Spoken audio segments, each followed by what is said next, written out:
This copyrighted recording is licensed by Major League Baseball. Any reproduction or other commercial use of this recording, in whole or in part, is prohibited. Willie Randolph takes a look at the screwball for a strike, and we're underway. Let's see what Randolph has been doing. He is 0 for 5 in the series, but he has made several sparkling plays at second base. Fernando standing on the third base side of the rubber. He hangs 10. Now the left-handed screwball, a bunt attempt is fouled away, and the count 0-2. Valenzuela with a couple of screwballs. He can throw a slow one. You can open wine with that one. It seems to take so long to get up to the plate. And he has a hard screwball. Then he has a 75 to 80 mile an hour fastball. He's not overpowering. He has a pretty good curve, and he'll even throw an occasional slider. Strike two pitch, a fastball, and a check swing foul into the seat, just to show it to him. Yeah, but Vinny, he throws the ball right where he wants to every time I see him pitch. And he pitches from the opposite side where a left-hander should pitch from, and he does that to set up his screwball. He had 12 strikeouts as a high this year. Fastball fouled away again. He struck out 11 3 times. He struck out 10 3 times. So 7 times this year he struck out hitters in double figures. The Dodgers got a jolt today. They've lost the services of relief pitcher Alejandro Pena. More about that in a moment. The strike two pitch to Randolph is outside. Alejandro Pena, with a bleeding ulcer, has been confined to Memorial Hospital in Glendale, and he is lost for the series. He could be replaced by another pitcher. Lasorda says he knows exactly who he wants, Goose Gossett. The pitch is high, ball 2-2. Yeah, Tommy get a little comical there. Well, Fernando nibbling now after having Randolph 0-2, and he's gone 2 balls and 2 strikes. Randolph waiting with Jerry Mumphrey, the switch hitter, on deck. Fernando's 2-2 pitch on the way. Screwball hit down the right field line and deep, starting to slice in the corner and go foul in the stand. You know, Vinny, he might be 20 years old, but he has the poise of a Warren Spahn. You know, this guy looks like he's pitched forever. A lot of people talk about his age and the way he rolls his eyes up into his head, but he really is a complete pitcher at such a tender age. Good fielder, a good arm, and he does things by instinct, something that would take, well, you just can't learn it. Well, the thing I like about both these kids, you watch, they walk out of the dugout, and from the dugout, mound back to the dugout like they own the stadium, both of them. 2-2 to count to Willie Randolph. Valenzuela into the windup. Fernando's pitch is high, so from 0-2 he goes 3-2. It's 330 down the line, then 360 falling away to 370, 385, and about 400 feet of straightaway center. So it is a smaller ballpark than Yankee Stadium in some areas. Pitch fouled away. Notably, the big difference is in left center field. Here, it's 370 to 385, and in Yankee Stadium, it's 430. It's a graveyard for the hopes of the guy choking up. The ball don't go as good at night here, though, as it does in the daytime. 2-2, and Randolph backs out. We must say also temperature in Los Angeles today was in the middle 80s. So it's a beautiful evening. Shirt sleeve. Fernando ready in the 2-2 pitch on the way. Screwball, and he just missed with it.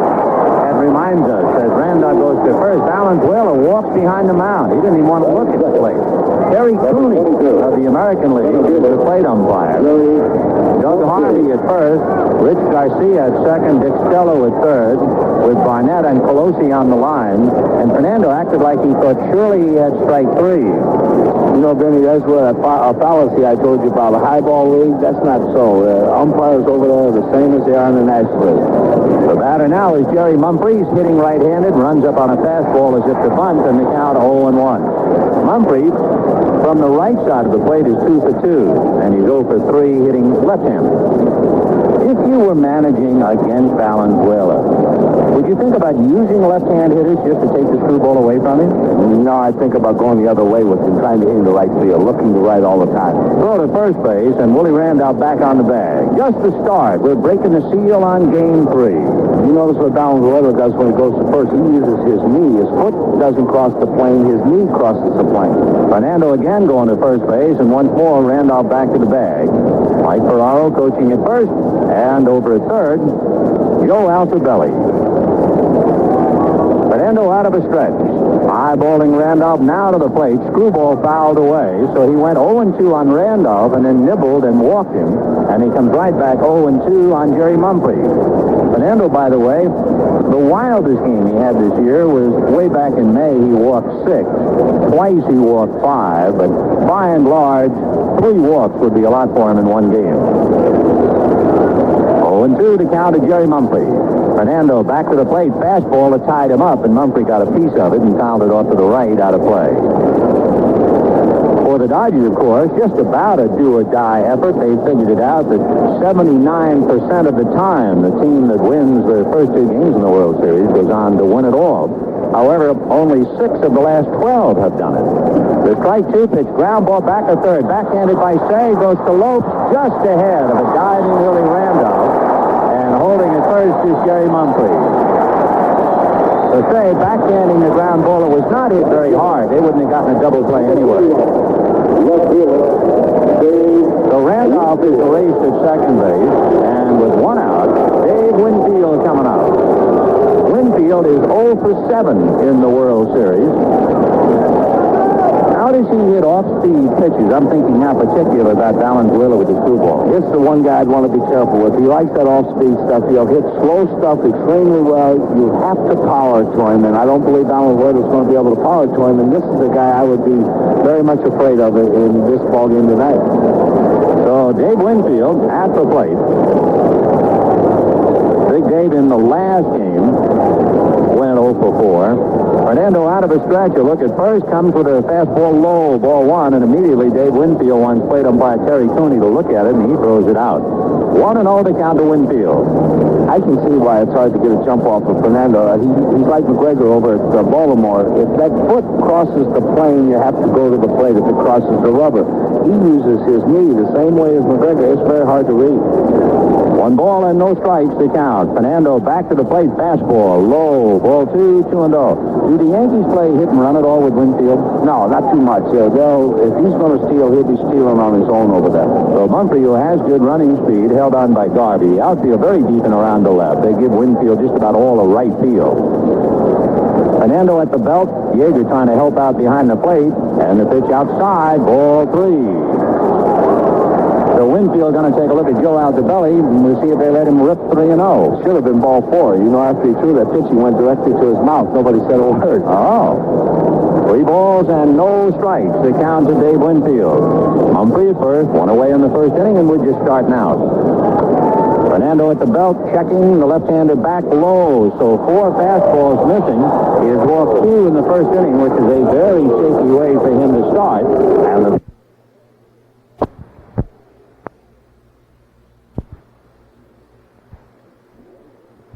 hitting 600 in the series. Now, what about Canella and off-speed pitches? That's him again. He loves that off-speed stuff. He likes the ball up. He'll try to hit Fernando, I'm sure, to right center field. He loves to get the ball out of the way to him. He'll be looking for that screwball and try to hit him to right. So an uneasy feeling here at Dodger Stadium with a large crowd, somewhere around 55,000, I'm sure. As Fernando walked Randolph, got Mumphrey to hit into a 4th play, but came back and walked Winfield on 4 pitches. And Lou Piniella, the right-hand hitting right fielder, coming up. We were talking to Reggie Jackson in the dressing room. They were wrapping his legs as if he were Seattle Slew. He looked like he was heading for Santa Anita. But Reggie wanted to play and was quite disappointed when we showed him the lineup card and Piniella was in there. Bob Lemon was saying, however, I'm not going to play a fellow who hasn't played against a kid with the credentials of Valenzuela. And the pitch is low, ball 1. Well, in any moment now, I expect to see Ron Peranowski, the Dodger pitching coach, if he has spotted a flaw in the delivery. One thing, Tommy's walked all the way down to the other end, Lasorda, and the reason, Benny, right now, he knows if he can get out of this first inning without the Yankees scoring, then that's going to generate some momentum for him. Fernando said, another look at the runners. The 1-0 pitch to Piniella, screwball over there for a strike. A little bit on the high side, and Piniella looked back at Cooney as if to say, I didn't think so. 1 ball and 1 strike to count. It seems, and it's always that way, but it seems like the Dodgers have been behind since the national anthem at Yankee Stadium. Yeah, that's the thing. And Tommy knows that they can get out of this first inning without scoring, Ben, and get a chance to get on the board early. Here's the 1-1 pitch to Lou Piniella, and it's a screwball fouled away off to the right. So outside of the 4 pitches to Winfield, Valenzuela's had 2 strikes on each of the other 3 hitters. He still finds himself in some trouble. And on deck is Bob Watson. Just the start of the ballgame. If you joined us a little late, Willie Randolph walked. Mumphrey forced him at second on a ground ball to say. Winfield walked. And here's Piniella with the count 1-2. Fernando at the belt, and the left-hander deals. Fastball low. Ball 2. 2-2. Valenzuela won his last start. That's the 19th. When he won 2-1 in the cold in Montreal. He lost on the 14th to Ray Burris. Fernando plants the left foot, staring in. Yeager trying to set a target for him and help him out. And the runners take their lead. Mumphrey from second and Winfield from first. Now Fernando is ready, and the 2-2 pitch on the way outside. He almost threw that thing to the backstop. He's struggling. No two ways about it. And Lasorda is dying by the moment in the Dodger dugout. He is constantly in motion. And all he can do is fold his arms, stand there, and sweat it out. Well, see about the Yankees running now, Sparky. He's concerned. They'll run with Piniella because Piniella hits the ball good. He gets a piece of the ball.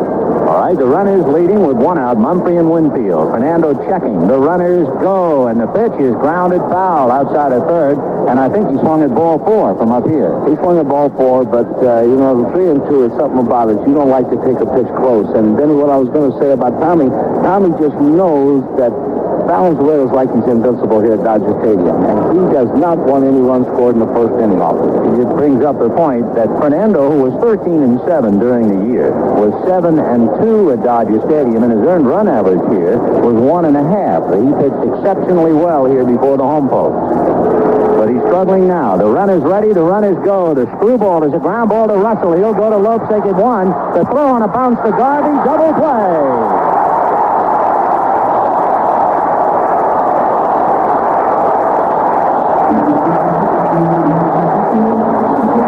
Lopes had big Winfield coming at him like some redwood trees from Northern California.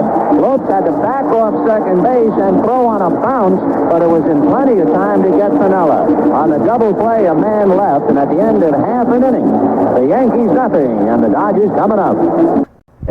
Both left-handers born in the month of November.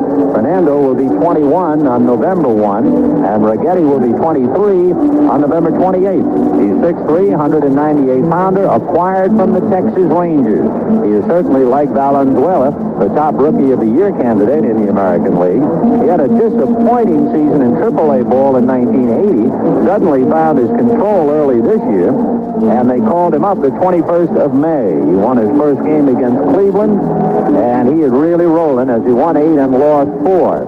He's a chip off the old block. His father played shortstop in the Yankees minor league organization. Righetti throws hard, and his strikeout high for the year, he struck out 11 against Boston back in September.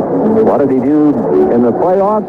Well, in Game 2, he started and was credited with a shutout. Then he came in to relieve Guidry in Game 5 in the Eastern Series. He won the clinching game of the championships against Oakland.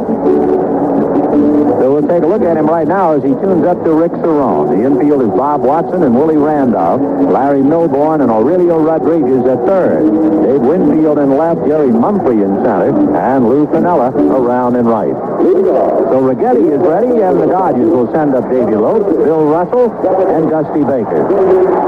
Sparky, the other night, the Dodgers tried to bunt on Tommy John. They did not only bunt poorly, but they also bunted in the wrong direction because Nettles handed the bunt, and John never had to go over to first base, which, of course, was the strategy of bunting in the first place. What about Righetti? Is he a poor fielder, average fielder, better than average? I'll put it this way. He's an E-athlete. He's an excellent athlete. He can do anything out there. He's going to feel his position tremendous.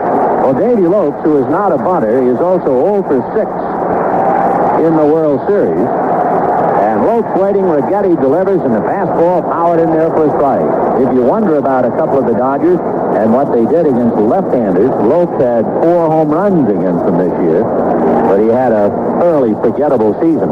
Check swing foul off to the left of the plate, 0-2. Davey Lopes, Bill Russell, Dusty Baker. The Dodgers against left-handers were 8 and 14, and they were under 500 at home, so it's a definite weakness. Of course, you can tell when they have to wonder whether to play Mundy or Landreau, and they both hit left-handed. The strike 2 pitch is a fastball down and away, 1-2. For those of us who are more familiar with National League pitchers, Sparky. Anybody come to mind? Righetti reminds you of a particular pitcher? He reminded me of Gullit, the pitcher was at Cincinnati. 1-2 pitch, a curveball down and in right at Lopes' right leg. And the count 2-2. Dave Righetti.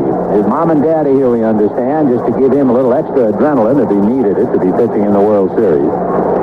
2-2 to leadoff man Davey Lopes. Righetti ready, and the left-hander's pitch is just inside. Ball 3. Is he wild? I knew that was the thing that slowed his progress, but he's Well, he's a little wild, and 4 or 5 walks in the game occasionally, but he's not what you call a wild pitcher, no. 3-2 the count to Davey Lopes. Righetti ready, delivers. Fastball is sliced down the right field line. It's in there for a base hit. It is rolling to the corner. Piniella playing it cleanly, and Lopes with a stand-up double.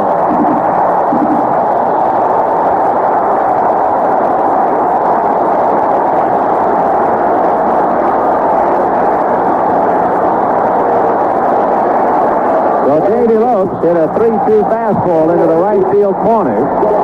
And the Dodgers with a runner at second and nobody out, and Bill Russell the batter. Now, we had mentioned at the start of the World Series that Russell has had a great deal of trouble going to right field. Now, he could swing late on a fastball and hit it that way, but he's had a lot of trouble managing the bat. He might even be bunting. Wouldn't surprise me if he pushes the ball towards second to make sure that he gets Lopes over. So Lopes at second, nobody out, and Bill Russell the batter. Righetti ready, delivers, and he's punting. So that's thinking he's going to pick it up. Nobody's going to pick it up.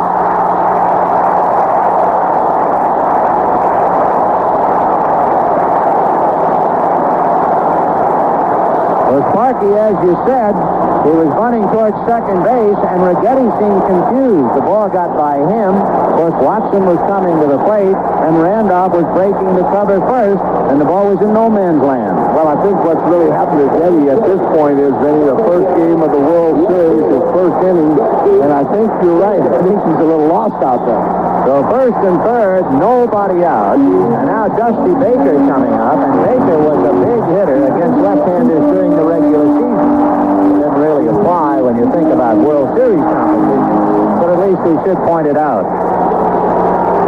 Baker hit over 350 against left-handers. So first and third, nobody out. Righetti hits the belt and delivers, and the fastball is high. Ball 1. Vinny, he doesn't have a great move to first. He doesn't have a tricky move. He's going over, he'll come up and go over, but he doesn't have a trick move. So Russell at first, Lopes at third, nobody out in the first inning. No score. Righetti delivers, and he's high again. Ball 2. He has a strange windup. I have never seen him before, but he winds up as if he's going to draw a gun. In other words, his hands do not come down in front of him. They're off behind his left hip. He comes off on the side, and if you notice, he really gets a lot of rock to his delivery. He's really moving his hips good. He gets great movement with his hips. If anybody can go out to the mound and say to a kid, hey, this is just a ball game. It's not life and death. It would be Bob Lemon. Lem's going to tell him, look, if you know what? He hits it over that diamond vision. Who cares? That's right. It won't make any difference. He's out to try and smooth Righetti's feathers a little bit here in the first inning. For the Yankees, they had a couple of walks with one out, and Lou Piniella hit into a double play. At the bottom of the first, Davey Lopes doubled into the right field corner. Lopes then advanced to third on a bunt by Bill Russell. It was so nattily executed that it went for a base hit. 2 balls and no strikes to Dusty Baker, who blows a big bubble. He's a bubblegum chewer. And now Dusty back up. Righetti out of a stretch, and the 2-0 pitch to Baker is in there for a strike. So a couple of consoling words from the skipper, and Righetti comes right back at the knees with a fastball, and that makes it 2-1. Baker is 1 for 6 with 1 RBI in the World Series. He had a lot of trouble in the championship series. 2-1 pitch. Righetti delivers, and it's popped in the air, and that's the kind of trouble he was having in Montreal. Willie Randolph on the grass waiting, and Baker, I guess that would be 4 times that I can think of in the last few games. He's left a man at third with less than 2 outs in the first inning. Yeah, and that was a high fastball. It was right up there where Dusty likes that ball up over the plate, and he's just right now is not really on the ball. No, not at all. So Baker, who has really been quieted in the pressure games, is back in the dugout, and here is Steve Garvey. Garvey's been the other way. He seems to respond to this kind of thing. Garvey is hitting .429, 3 for 7. So So at first and third and one out, Dave Righetti trying to fight his way out of a corner, and Garvey trying to get at him and get the Dodgers on the scoreboard. Righetti out of the stretch. The left-hander ready and delivers, and Garvey takes outside, ball one. In game one, remember, the Yankees scored 3 times in the first inning. In game two, the Yankees scored a run in the 5th inning. The Dodgers never did score. So the Dodgers don't really know what it's like to be out in front. There goes Russell on a hit-and-run foul ball, and that got somebody in the Yankee dugout, I believe. Somebody got a little bit of that foul ball. Wow. So the Dodgers playing hit and run. And in a quick look down in the dugout, they would appear to be okay, but boy, that thing really flushed to cover your Yankees. 1-1, the count to Garvey. So Righetti now with something else to think about, with Russell going on that last pitch. 1-1 to Garvey. Righetti set. Dave ready and delivers, and he's high and outside. Ball 2, 2-1. Lopes doubled, Russell a bunt single, Baker popped it up, and here's Garvey with Ron Cey on deck.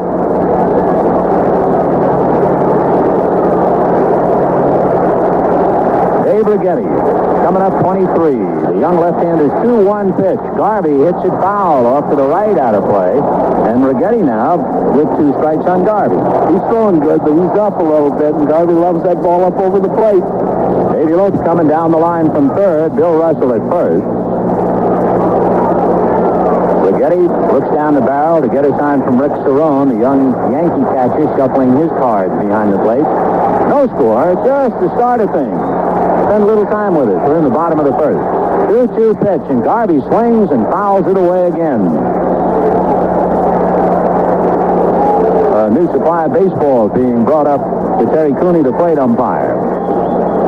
This is the 11th World Series involving the Yankees and Dodgers, and it has been dominated by New York. The Yankees have won 8 of the previous 10. The only 2 Dodger championships in 55 as Brooklyn, and in 63 here. 2-2 pitch to Garvey. Curveball got him. A good breaking ball down at the feet. You know, it's been one of those series up to this point. The Dodgers have had chances. They just can't seem to do the thing you have to do, hit a fly ball in a situation with a man on third. So Garvey chasing the breaking ball, and suddenly the Dodgers, who thought that now they were home, maybe the fortunes will change, are starting to mutter to themselves, I'm sure, as Ron Cey is the batter. Cey hasn't done anything, but of course there really isn't very much expected from him coming back from the broken arm. A little tough, you know, just to come back after missing that much playing time, expect to have your timing. He has 1 hit in the World Series, hitting only 125. So first and third, and nobody out. Now it's first and third, 2 outs later. Righetti ready. Dave delivers high. Ball 1, 1-0. Of course, I'll tell you, when you're paying a guy $800,000 to hit a fly ball, as they are Baker, and he doesn't hit one, there's not much you can do about it except to say that Righetti's tough. Well, he's throwing good, but he's up right now, and Cey's an extremely good high ball hitter. He bothers me on those high fastballs. 1-0, the count is saved. Righetti looks and goes to first. It was not a good move at all. Maybe that's just a commercial lob. No, that's his move. He don't have a great move. He's no trick move at all to him. No, that's no move at all, really. 1 ball and no strikes. The count to Ron Cey. Russell held on by Bobby Watson. The outfield deep almost fanned out, however, on Cey. They're not overly committed to left field. The fastball is down and away, ball 2. One reason I'm sure the Yankees are not going to commit themselves is they have seen Cey go pretty deep to right field in the series at Yankee Stadium. Cey can go deep with that ball up. He can go to any field, center, right, left, any. 2 balls and no strikes to Ron Cey. Pedro Guerrero on deck. No score, bottom of the first inning. Righetti out of a stretch, and the 2-0 pitch to Cey. Taken for a strike, outside corner at the knees. Good pitch, good one. Yeah, those pitches, especially 2 balls and no strikes. Ronnie's looking for a ball he can really drive. He's not going to swing at that tough pitch. 2-1 to Ron Cey. Jam-packed at dusk here at Dodger Stadium. When they sing the anthem and Beautiful America and Purple Mountain's Majesty, that's what we have here tonight, back of center field. A little flip throw over to first base, but Russell is back on the bag. 2-1 to Ron Cey. Righetti head down for the moment, thinking over his pitches. Now the 6'3" left-hander is up on top. 2 balls and 1 strike. Righetti at the belt, the left-hander delivers. breaking ball, swung on and missed. Bad ball. Bad ball. Now, there's one of those cases where, again, Ronnie, like you said, his timing, he wouldn't chase that ball had he been playing regular every day. So the pitch that struck Garvey out was a breaking ball, 2-2, down and in. And Righetti comes back 2-1 with that breaking ball to get the count even to say 2 balls, 2 strikes. Righetti again leans in. Now the left-hander ready. And the 2-2 pitch to say swung on and fouled away. Fastball up, and he hit under it and fouled it back. Yeah, that's the ball he really drives good up there, Vinny. He's getting away with a little high fastballs in his first inning. So say backs out for the moment. They talk about the loneliness of the long-distance runner. It's certainly lonely for anybody standing out there on the mound, or for that matter, standing at the plate, especially in the World Series. Righetti ready, and the 2-2 pitch to say. Fastball hit foul down the, well, just off first base, actually. That was a good, hard, low fastball. Very good pitch. Yeah, when he's down there, he's extremely hard to hit. I mean, his ball runs good down there, too. Yeah, Say did not have a good swing out of it at all. It was almost a defensive swing, just to make sure he got any part of it. So Righetti is throwing hard. Fernando was wild and got out of the first inning, and Righetti is just trying to bull his way out. He got Baker to pop up. Then he struck out Garvey, and he comes right back 2-2 to Ron Say. Russell at first, Lopes at third, but they were there with nobody out. Now they're there with 2 down. The 2-2 pitch, Righetti delivers. Curveball, belted down the left field line, foul and out of play. It was a slow curve, and Say jumped and pulled it too much. Let's pause 5 seconds for stations to identify themselves on the CBS Radio Network. This is 87 WWL in New Orleans. It's 8 o'clock. So Say back up to the plate. Pretty good off-speed curveball. Yeah, but up. And I tell you, you get that ball up to Say, you're in trouble. Righetti eyeballing Rick Cerrone, and Say asking for time. Terry Cooney grants it. Now Ronnie back up to the plate. Pedro Guerrero on deck. No score. Bottom of the first inning, 2 out. Righetti at the belt. Checking the runners. Delivers to Say. Fastball. A high drive into left field. Back goes Winfield. Away back. It's gone.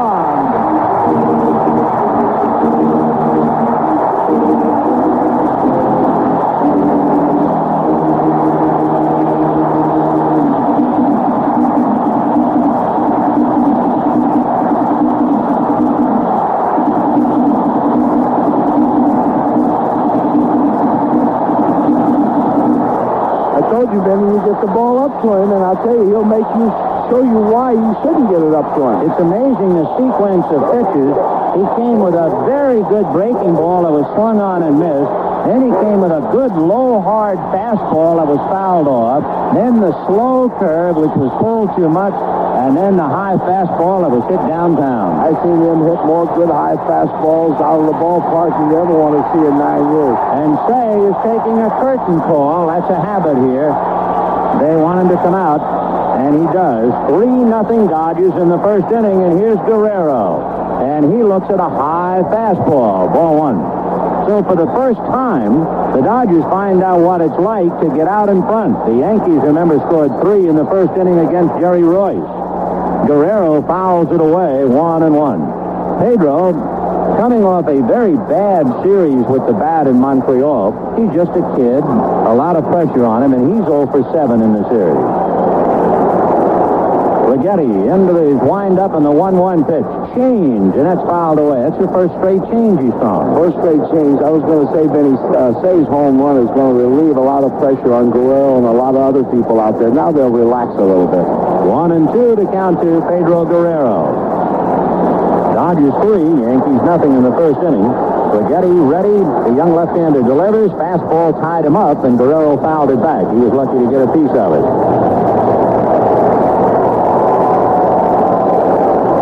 So Dave Righetti gives up the 3-run home run. He's given up a double to Lopes, a bunt single to Russell, and then the home run by Say. 1-2 pitch, breaking ball in on the hands, and I think he is hit by it. He was. And so Guerrero is hit by the pitch and awarded first base.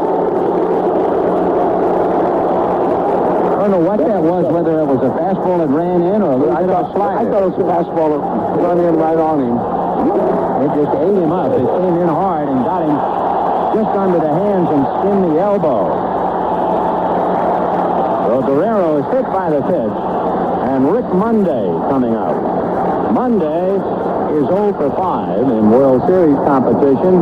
Landreau is 0 for 4. So the Dodgers have really gone blanks up to now from the left-hand hitters, and they are forced to play a left-hander against Righetti. I would think that's a tough assignment. Very tough for Rick. He had a tough assignment over there in New York, and now he's got another tough one here.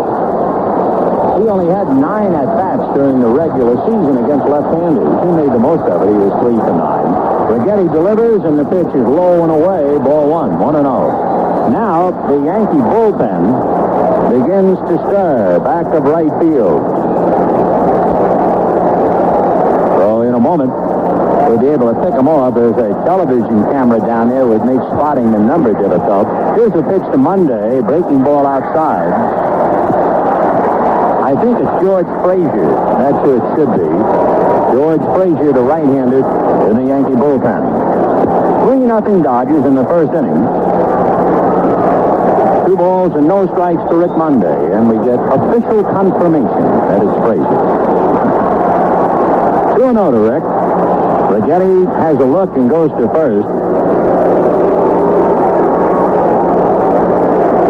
2 balls and no strikes to Rick Monday. Steve Yeager on deck. Monday is the 7th man to come to the plate here in the first inning. And a quick throw over there, and Guerrero just did get back, awkwardly stabbing at the bag with his foot, and Watson hoping he'd bounce off, but Guerrero stayed on it.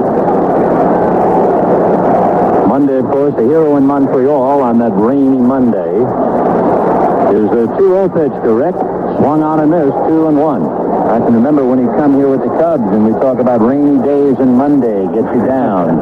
That's a song I'm sure they'll be singing all winter in Montreal. 3-0 Dodgers. 3-run home run by Ron Say, a 2 out in the first inning. Guerrero, hands on his knees, a very cautious lead, and Righetti eyeballing him. Now Dave Reddy comes to Monday, who swings and fouls it away, and the count 2-2. You know, Vinny, they can talk all they want about how good somebody is and that, but when they pitch in their first World Series, I don't care. They're very scared, and this young man's real scared this first inning. I would think it's a terrifying thought. No matter how cool and calm and laid back you might try to appear. Even Fernando was very nervous in the first. You bet. How about rookie managers? They're scared. They're scared all the time. 2-2 the count, and there goes Guerrero. The curveball is rolled wide at first. Backhanded by Watson, who drops it. Feeds to Righetti, who missed the bag. And Guerrero goes to third. Isn't it funny how this thing has changed a little bit? In New York, everything went for the Yankees. Now it's changed a little. Ronnie Say did something for him. Dave Righetti getting to the bag at about the same time as Monday.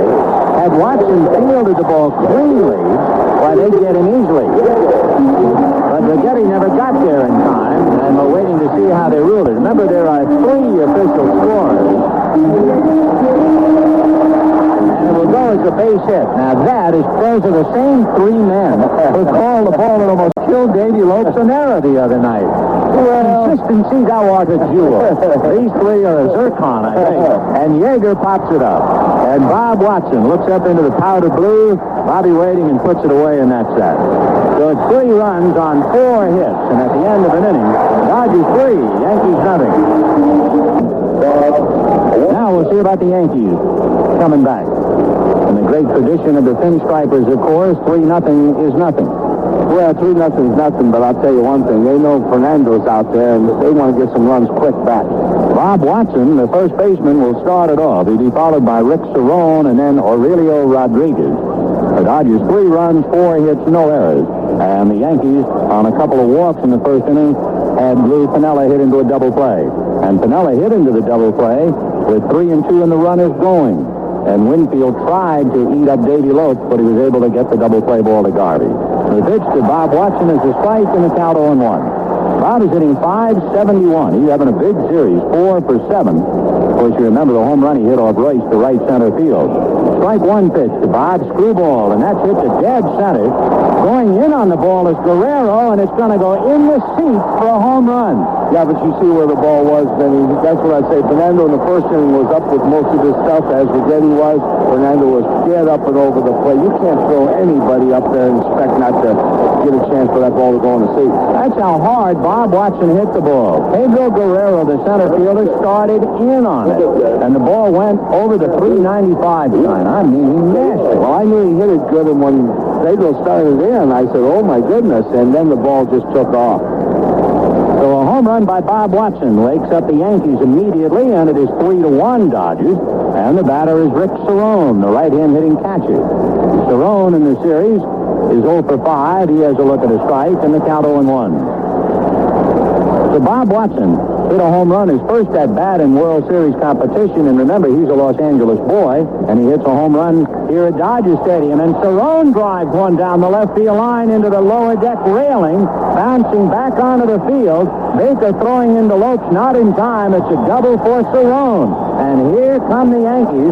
Bob Lemon is going to argue, so is Joe Altobelli, that the ball went into the seats, but the left field umpire, Larry Barnett, indicating that it hit the railing atop the box seat facade and then bounced back.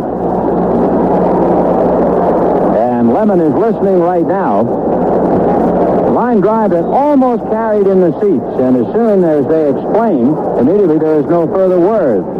Altobelli goes back to his box, and on the instant replay, you can see it hit the piping atop the box seat facade and carried directly back to Dusty Baker. But then you see where that pitch was. That pitch was up. Yeah, you know, both of these young boys, and I don't care what they say, the World Series, their first time, they're nervous. They're not getting the ball down. Here's Aurelio Rodriguez playing for Greg Nettles. So Rodriguez in his first at-bat in the World Series. So a couple of youngsters getting older by the moment, and Valenzuela's fastball is swung on and missed, 0-1. In the Dodger bullpen, Dave Goltz. 0-1 the count. Rodriguez will try to go to right field here and move him over to third if he can. Now the next one is swung on and missed, 0-2. So the Dodgers get a 3-run home run by Ron Cey, and the Yankees come snarling back on a home run by Watson, a double by Cerrone, and here's Rodriguez, no balls and 2 strikes. On deck, Larry Milburn. Fernando at the belt, and the strike 2 screwball is lifted to right. Good play. Back for it goes Monday. Tagging up is Cerrone. The catch is made. Cerrone moves to third, and a fine play by Aurelio Rodriguez. Boy, that's being a disciplined hitter. Well, that's playing baseball, but Benny, I'll make you a bet that Fernando in the first inning and the third has thrown more balls up than you've seen him pitch sometimes in 9 innings. Right. He has not. Well, it happens. When Royce pitched, whether it was World Series jitters or whatever, it wasn't quite the same. He couldn't get the ball down, and now Fernando having the same problem.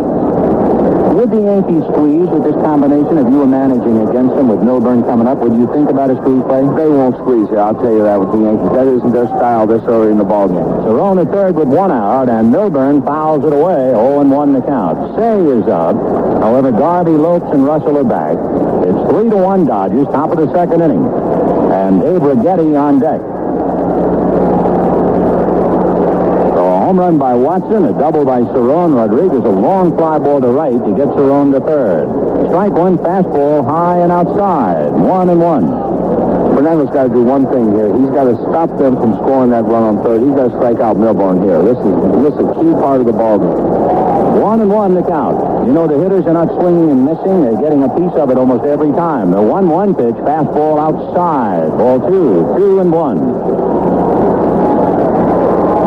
Fernando Valenzuela and Dave Righetti, 2 rookies tangling in the World Series, and more research tells us now it's the 4th time there have been rookies going against each other. The 2-1 pitch on the way is hit into right field. Base hit. He got the ball up, and Milburn banged it to right, and the Yankees, never mind being undaunted, discouraged or whatever, they have battled back to make it 3-2. They battled back. And here's a situation where they got one out and Milburn on. Righetti up. They'll sacrifice here and take the out. Try to get another man down the second with 2 out. Hope they can get another base hit and tie it up. So Righetti at the plate with Milburn at first base. 3-2 Dodgers. And Fernando ready and delivers high. Ball 1. So Fernando looking anything like the Fernando that we have seen, the toast of the town and the biggest name in the National League, and for that matter this year, the biggest name in baseball, and he's having a lot of trouble. The 1-0 pitch on the way. Fastball in there for a strike, and the count 1-1. But you're not seeing swing and miss, and that's what we see a lot of during the regular year. Hitters badly fooled. And I would think the Yankees have gotten some pretty good scouting reports, as well as the fact he's gotten the ball up so much. There's the bunt.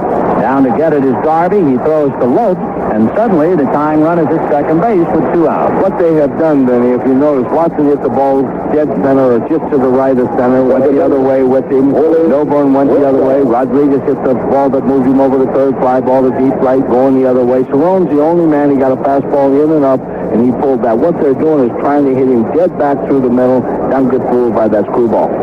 Willie Randolph walked in the first inning. Gold still throwing in the Dodger bullpen, and Fernando trying to keep his head above water here in the top of the second inning. Dodgers 3, Yankees 2. Valenzuela ready, delivers, and the pitch inside, ball 1, 1-0. So the Yankees, despite minus the services of Reggie Jackson and Greg Nettles and Bucky Dent, won the first 2, and have come back now to trail by a run here in Game 3. The 1-0 pitch on the way. Fastball low, ball 2. 2-0. The earliest that Fernando has departed a game, 3 1/3 innings, when he was very wild in Chicago back early in June. But he is really struggling here tonight. Valenzuela ready, and the left-hander's 2-0 fastball missed outside, ball 3. So 3-0 to Randolph. You have Jerry Mumphrey on deck. So the Dodgers finally got out in front, 3-0, and the Yankees come roaring back. And the tying run is at second base. Larry Milburn, hands on his hips, taking his lead. The 3-0 pitch to Willie Randolph is taken for a strike, 3-1. But even that was a high strike up around the letters. Yeah, that ball could have been a ball, but it was just borderline. 3-1 to Randolph. Willie, right-hand hitting second baseman, waiting. Fernando's 3-1 screwball, missed with it, ball 4. And so Fernando Valenzuela has walked 3 men in an inning and 2/3. And his high for walk for a year was a half a dozen when he went 8 innings. And the batter now, Jerry Mumphrey, who hit into a force play in the first inning. Remember, he pulled the ball between Say and the bag, and Say turned it into a force. You know, Vinny, he's going on the 4th day again, though. He's been going, 4 or 5 times on the 4th day now again for him. Yeah, he pitched on the 19th, and he pitched on the 14th.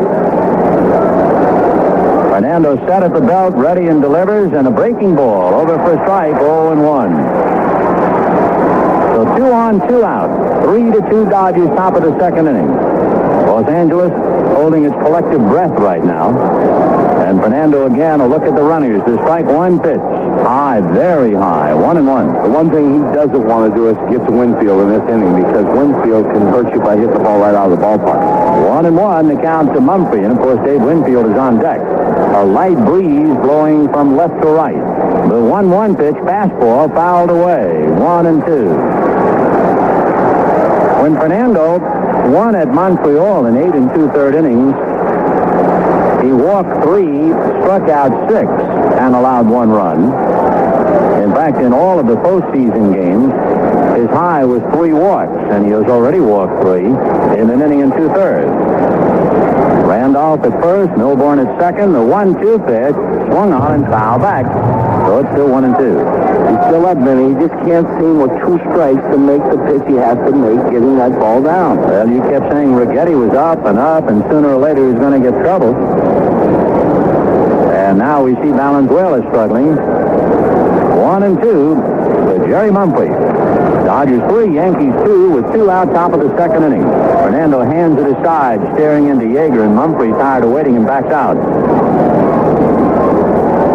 Milburn at second, Randolph at first. They both run well.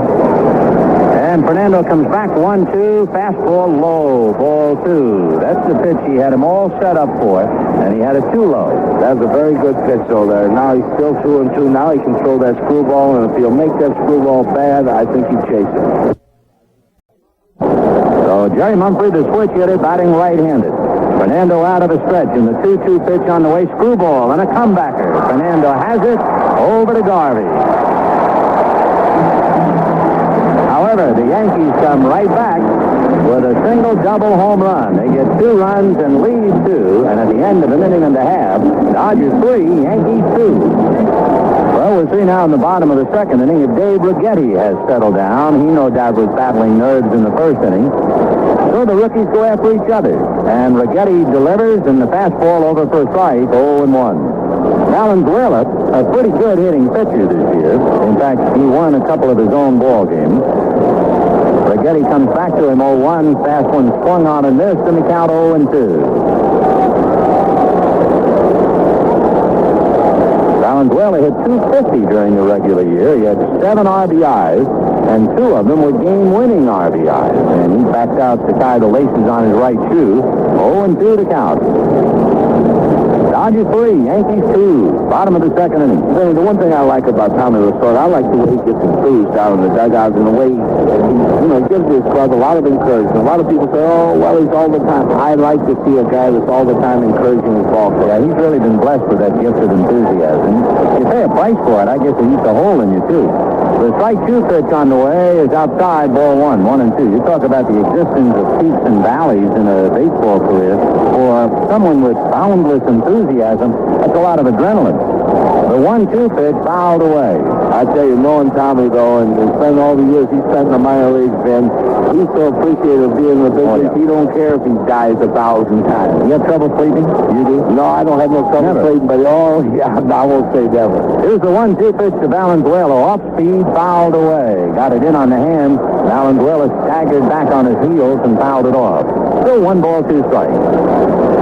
Righetti, who was in a lot of trouble, besides giving up the 3 runs in the first inning, but he got Yeager to get out of it. The 1-2 pitch, fast one outside, ball 2. You remember George Frazier was throwing back of him in the first inning. Because after the 3-run home run, he hit Guerrero. Monday had a base hit, but Yeager popped it out. 2-2 pitch to Valenzuela, low, ball 3. So Dave Righetti is struggling. Although he is struggling with his sights lowered as opposed to Valenzuela where everything was up.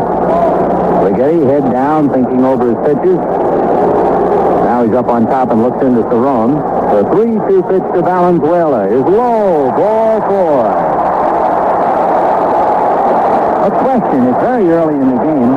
Are you, if you're the manager, are you happy to see your pitcher walk leading off the inning, or would you rather get him back in the dugout? No, the lead off that inning, I'm happy to get anybody on. If my pitcher gets tired from running, fine, but I want people on those bases. Well, Valenzuela gets a base on ball. And for Dave Righetti, he has walked one and hit a batter, and now J.D. Lopes. Lopes doubled to right field in the first inning. Valenzuela does not run well. He is not a fast runner. He is certainly not the type who would be sent into a game as a pinch runner. So it'll take a lot to get him around. And George Frazier is up again in the Yankee bullpen. Yeah, Righetti's not going to be out there much longer. Now, he either gets himself and get his act together, as I call it, or he'll be over here in the dugout. 3-2 Dodgers. Nobody out in the second inning. Valenzuela, a very short lead. Righetti looks and comes to Lopes, and the breaking ball in there for a strike, 0-1. Bill Russell on deck. And that's the reason, Benny, right there, he's not running, because as you said, Valenzuela doesn't run well, and they don't want to run him if they don't have to. Strike 1 pitch. Davey around as if to bunt and took it low and inside. 1 ball and 1 strike. Again, Lopes checking with Danny Ozark. 1 ball, 1 strike. Dodgers 3 runs, 4 hits. Ron Say hit a 3-run home run in the first inning. The Yankees 2 runs, 3 hits. Bob Watson homers, nobody on. And there's a bunt Out to get it is Cerrone, and he has to go to first for the out. Now, would you second-guess that, honestly, the idea of making your pitcher? I wouldn't know, because I tell you, as I said, if my pitcher gets tired from running, that's too bad, but I want to get him to runs in. I figure this way, I can protect that lead. I just want to get the lead. I really don't think he can score on a base hit. But if he gets to third base here, even with one out, he's got Baker coming up. As you said, though, Dusty hasn't been hot, but he's going to get hot. Bill Russell bunted in the first inning, and bunted so well he wound up with a base hit. So Fernando is at second with one out in the second inning. The Dodgers leading the Yankees 3-2. And Righetti ready and delivers high. Ball 1-0. It might be with Baker on deck. Frazier's getting ready for him or Garvey. Well, Righetti's not long for this world if he don't get his act together. Righetti again set. A look at Valenzuela, and the pitch to Russell. Bouncer over the mound behind second. Randolph is going to go to first in time. And on the play, Fernando takes third. So with two outs, Fernando is cruising around the bases with rest stops every 90 feet. And here's Dusty Baker. Well, at least we know he can run 90 feet. Baker popped up in the first inning. He's 1 for 7 in the World Series. And, of course, up here in the big leagues, they not only put your name in lights, but they also put your average. And you walk up there and it says 143. And Baker fists one. Little pop fly to Watson. Boy, he's really a soft 143 right now. Yeah, you don't get in like that to Baker either. He loves that ball inside. So they leave Valenzuela at third, and for all the strategy of bunting him to second, and at the end of 2, Dodgers 3, Yankees 2. Now Dave Winfield will start things off. In the third inning, Winfield walked in the first inning. The big right-hand hitting left fielder. Winfield is 0 for 7. And Fernando, who was able to get Mumphrey and extricate himself from a tough jam, starts a breaking ball that's swung on and fouled away, and the count 0-1. Jimmy, Fernando, is he that cool? He acts like nothing bothers him, a 20-year-old kid. He acts just like he's pitching down in Mexico. Who cares? I don't know. I can sit up here. I couldn't say. But anyone on the ball club has said the same thing. He is totally relaxed, and that's one of the phenomenal things about him. Amazing. 0-1, the count to Dave Winfield. Valenzuela into the windup. The strike one pitch on the way. Fastball over. Strike two. So started him off speed. Fastball down and over. No balls and 2 strikes to Dave Winfield.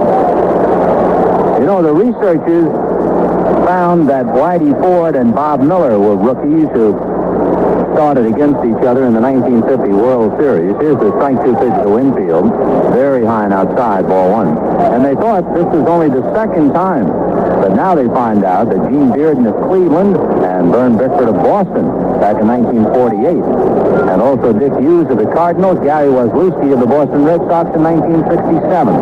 The 1-2 pitch is swung on and missed, and he turned it over that time, and that's the first true Valenzuela screwball we've seen tonight. Yeah, there's about 3 inches off the ground when they got there, and that's the type of pitching he has to do when he gets 2 strikes. Then he throws that screwball and gets it about 3 inches off the ground. So Winfield strikes out. That's the first strikeout. And the batter is Lou Piniella, who hit into the double play in the first inning, despite the fact the runners were going, and despite the fact Winfield was coming into second base straight up, so that Davy Lopes was trying to throw it over the Empire State Building, and he had to bounce it to Garvey, and they got the double play. Piniella a half swing and fouls it back second deck, and it cams down below, and they count 0-1. That's kind of dangerous coming in straight up. Coming in straight up, and like you said, when poor Davy has to throw over the mountain. 0-1 to Piniella. Blue playing over Reggie Jackson in right field. Piniella hitting 600 prior to the double play. Swings and strokes it into center field. So Piniella, a solid hitter, is 1 for 2. That makes him 4 for 7 in the series. And the batter is Bob Watson. So just as soon as Valenzuela was able to get the ball down against Winfield, he got it maybe knee high and in the strike zone, and Piniella just stroked it up the middle. That ball was hit kind of slow because Valenzuela was able to leap up forward. You're allowed at the mound to jump up for it, then I'll hit you hard. Talking about one you didn't have to jump up for. Bob Watson coming up. Remember we told you Guerrero started in on his home run. Watson takes the strike. He crushed it into the seats in center field. 3-2 Dodgers, top of the third inning, and the Yankees again with a tying run aboard. Lou Piniella at first base with one out, and remember, Piniella actually stole a base against the Dodgers in the third inning of the first game at Yankee Stadium against Pablo Castillo. The strike one pitch, a wrinkle high, 1-1. And of course, Castillo was the screwball artist who taught Valenzuela to pitch. 1-1. The count to Bob Watson. Maybe explain why Fernando go back teaching him. Might be. Castillo said, I created a monster. The 1-1 pitch, Piniella goes, and it's popped up. On the right side, looks, digging into right field to get it. Piniella hustling back to first. Davey throws, not in time, after making a good over-the-shoulder catch. The Dodger infield, Bill Russell, trying to confuse Piniella, who had lost the ball for the moment. But Lou then finally picked it up and scampered back. So they play hit and run, and Watson pops it up, and the batter is Rick Cerrone. Cerrone doubled off the top of the box seat railing in left field. He hit it that close to a home run. Brooks made a good play on that ball. It wasn't that easy. He sure did, and the ball was, he had to worry about Mundy coming in. He didn't hear Mundy, so he just kept right on going for it. Rick Cerrone, right-hand hitting catcher, 1 for 1. Valenzuela delivers, screwball low, ball 1, 1-0. The Dodgers 3 runs, 4 hits. Ron Cey hit a 3-run home run. The Yankees 2 runs, 4 hits. Bob Watson hit a leadoff home run in the second inning. Now the 1-0 pitch on the way. Valenzuela delivers, screwball whacked to left center field. Back for it goes Guerrero on the track to the wall. It's gone. And the Yankees lead 4-3. Up again, Vinny, and I tell you, it's a shame because this kid isn't that type of pitcher. This kid, I can see when he's down, he's just almost impossible to hit. He's just having the problem of staying up tonight. It is an amazing thing how many times going into a ballgame in the course of a year you have the great advertised pitching duel, and it does not come about. Tonight, with rookies in a World Series game, it's going to be one of those games. Well, I think, Vinny, it's again, we have to go back. We always forget that 2 young kids have never seen this, and whether they like it or not, it's something they got to go through it. So it is 4-3 Yankees, and the batter is Aurelio Rodriguez, and Fernando's breaking ball is up, ball 1, 1-0. Rodriguez flied to right in the second inning. For it, but the Yankees now have turned it around. The Dodgers have blown a 3-0 lead.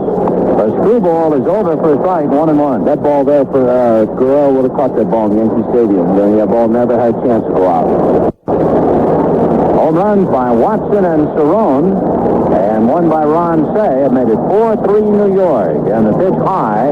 This might be the worst game I've ever seen Valenzuela pitch. Well, there's no question that he's not the Valenzuela I've seen pitching the playoff games. There's no question about that. 2-1 the count. The left-hander back 2-1. A little bouncer over the mound. Charging it is Lope. Picks it up and throws back in the dirt. Set by Garvey. Goes into the photograph as well alongside the Yankee dugout. And down to second goes Rodriguez. So 4-3 Yankees. And we'll see how they rule that one on a high chopper over the mound. Lope's going towards shortstop as he threw back across his body to first. He didn't have very much on the throw. And Garvey unable to come up with it. And it will go as a base hit and an error. So Lope's drawing the error. Now Larry Milburn, who singled to right in the second inning, will be walked intentionally. And with 2 out, Dave Righetti will be coming up.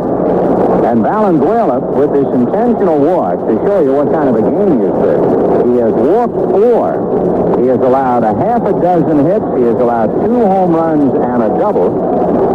And he's down 4-3. But what is more important, not the fact that he's down by 1 run. But remember, the Dodgers gave him 3 in the first inning. And that wave of enthusiasm has something to rest upon the shore. Yeah, you know, Valenzuela, you give him 3 runs right away in the first inning. Ronnie say it's a 3-run home run. That's supposed to be enough, period.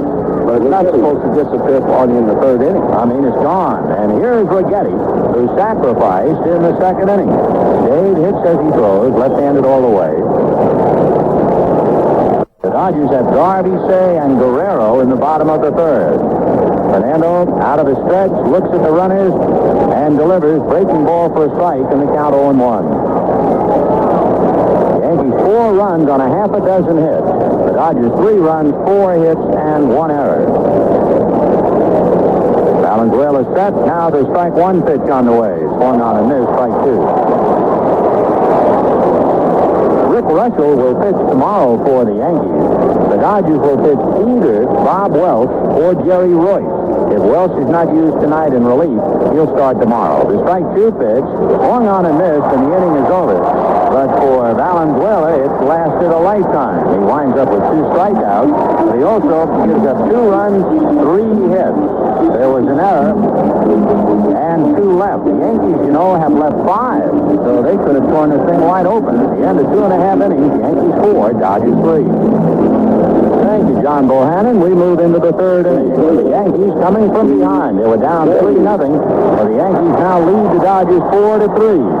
Steve Garvey, Ron Say, and Pedro Guerrero in that order against Dave Righetti. With runners at first and third and nobody out in the first inning, Baker popped up and Garvey struck out. And then Say hit the home run. So this will be the second at-bat for Garvey, who is 3 for 8 in the series, hitting .373. Righetti delivers, curveball for a strike, 0-1 the count. They tell me Righetti has come up with a pretty good straight change. He's been working on it all year. I don't know that it's that good yet, but he certainly can get it over once in a while. He's only thrown 1 so far tonight. 0-1 to Garvey. Now Righetti comes back to the plate, 0-1, and he's very high, 1 ball and 1 strike. So we've had 7 runs, 10 hits, and 3 home runs in 2.5 innings. That's not exactly what we expected tonight with Righetti and Valenzuela. The 1-1 pitch to Garvey. Fastball hit foul down the right field line out of play, and the count 1-2. Righetti's thrown more breaking balls in the first 2 innings than I've seen him throw sometimes in the whole ball game. Righetti, who was wild high in the first inning, although he only walked 1 man, and that came in the second, but he paid the price for being up. Trying to get the ball down, 1-2 to Garvey. Righetti delivers, and it's low and inside. Ball 2. 2-2. Full house at Dodger Stadium, and the prospects are singing tomorrow. Here's a 2-2 pitch to Garvey. High and inside. Ball 3. Goes all the way to Garvey. 4-3 Yankees here in the bottom of the third. The outfield deep, a gap in right center. Pinella has to play straightaway right with Garvey. And Humphreys flatly off the line in left center. Fastball is hit slowly up along third, takes a bad bounce foul, so they'll have to try it again. They'll bring him back. At the last minute, the ball veered off in front of the bag and went foul. Aurelio Rodriguez playing third base for the Yankees tonight. Bucky Dent out with the jammed left thumb. But as we mentioned to you, the Yankees feel that they are in good hands. Rodriguez, an excellent fielder. And Rodriguez has an infield single tonight. Aurelio is from Cananea, Mexico, and lives in Los Mochis, Mexico. Garvey back up to the plate, 3-2. Righetti ready in the 3-2 pitch. Breaking ball fouled away over to the Dodger dugout. Remember, in his first at-bat, he almost killed somebody in the Yankee dugout when he hit a screamer in there. So now he has balanced the scales, hitting one in his own dugout. 3-2 to Garvey. Infield deep, Milburn on the rim, and the same for Randolph. The 3-2, breaking ball hammered to center, base hit.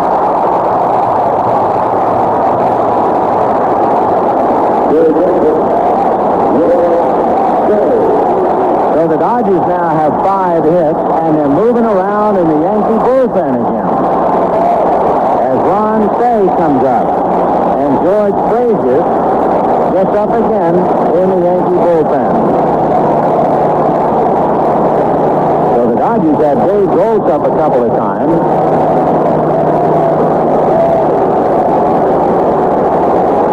Tom Niedenfuhr is now throwing in the Dodger bullpen. Here's the pitch to Say. Fastball low, ball one.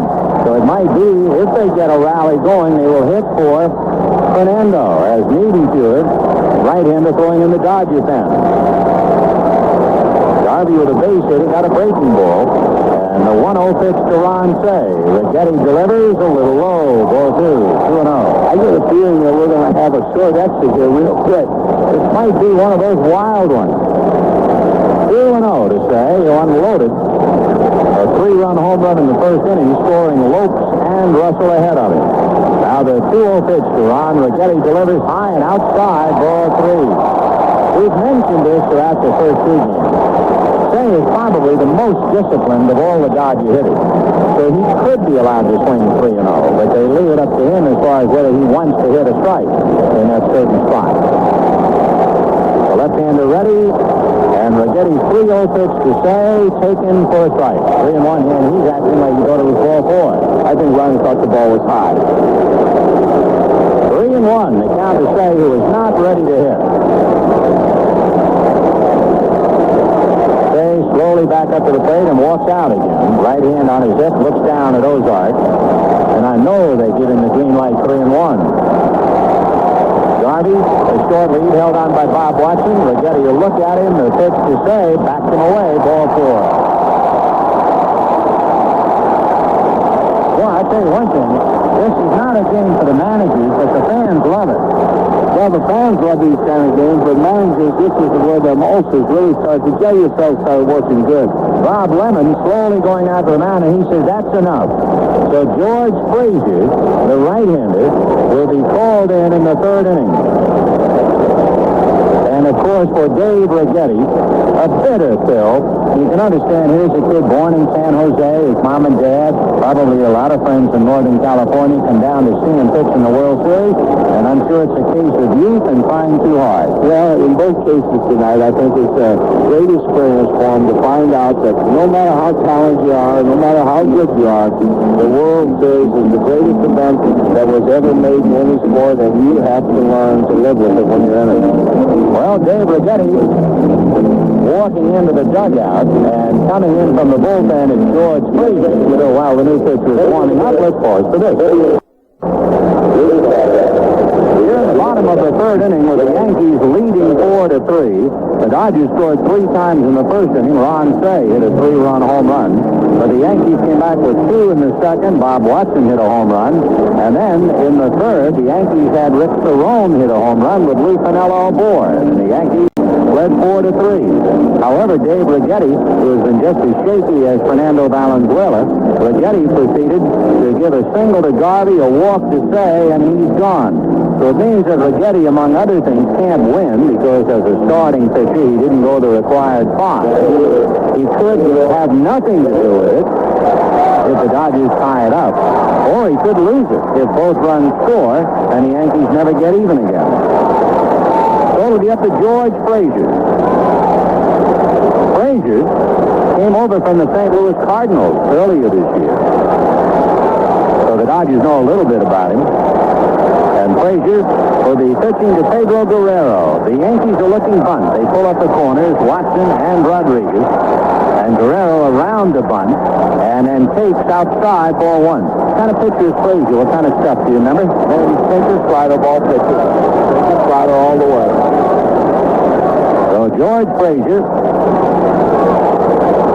looks in to get a sign from Rick Cerrone, and the Yankees convinced that Guerrero is bunting with left-hander Monday on deck.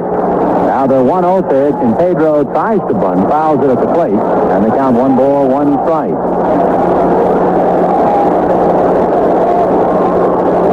Guerrero looking down at Danny Ozark. If Guerrero bunts, then you have Monday coming up, and you could put him on and then hope to get, well, Yeager won't hit, though. Mike Stoshik, the left-hand hitting catcher, will no doubt bat for Yeager. Well, I think that they might, they'll have to put Monday on, and no question about it, if they bunt him over here. I don't know if they wouldn't send up Reggie Smith there, though, somebody with a little more power. There's the bunt, and it's foul up along third, and the count 1-2. Guerrero has not bunted much this year. So, of course, you're asking him to do something now that he had not done all season. 1-2. Of course, Guerrero, in the 5 games against Montreal, hit into 5 double plays. He's been struggling in the series. Guerrero is 0 for 7. So I guess Tommy feels that he's another kid. He's 0 for 10 with runners in scoring position. I'll have to ask him to try. Now, do you think he'll be bunting with 2 strikes? No, then he won't. No. He's not going to bunt here. He's got to be hit. 1-2. I'd be surprised if you don't see that breaking ball here, though. Here comes Frazier's pitch, and it's swung on. A pop foul or first down the line. Watson going over to the box seat. Can't get it.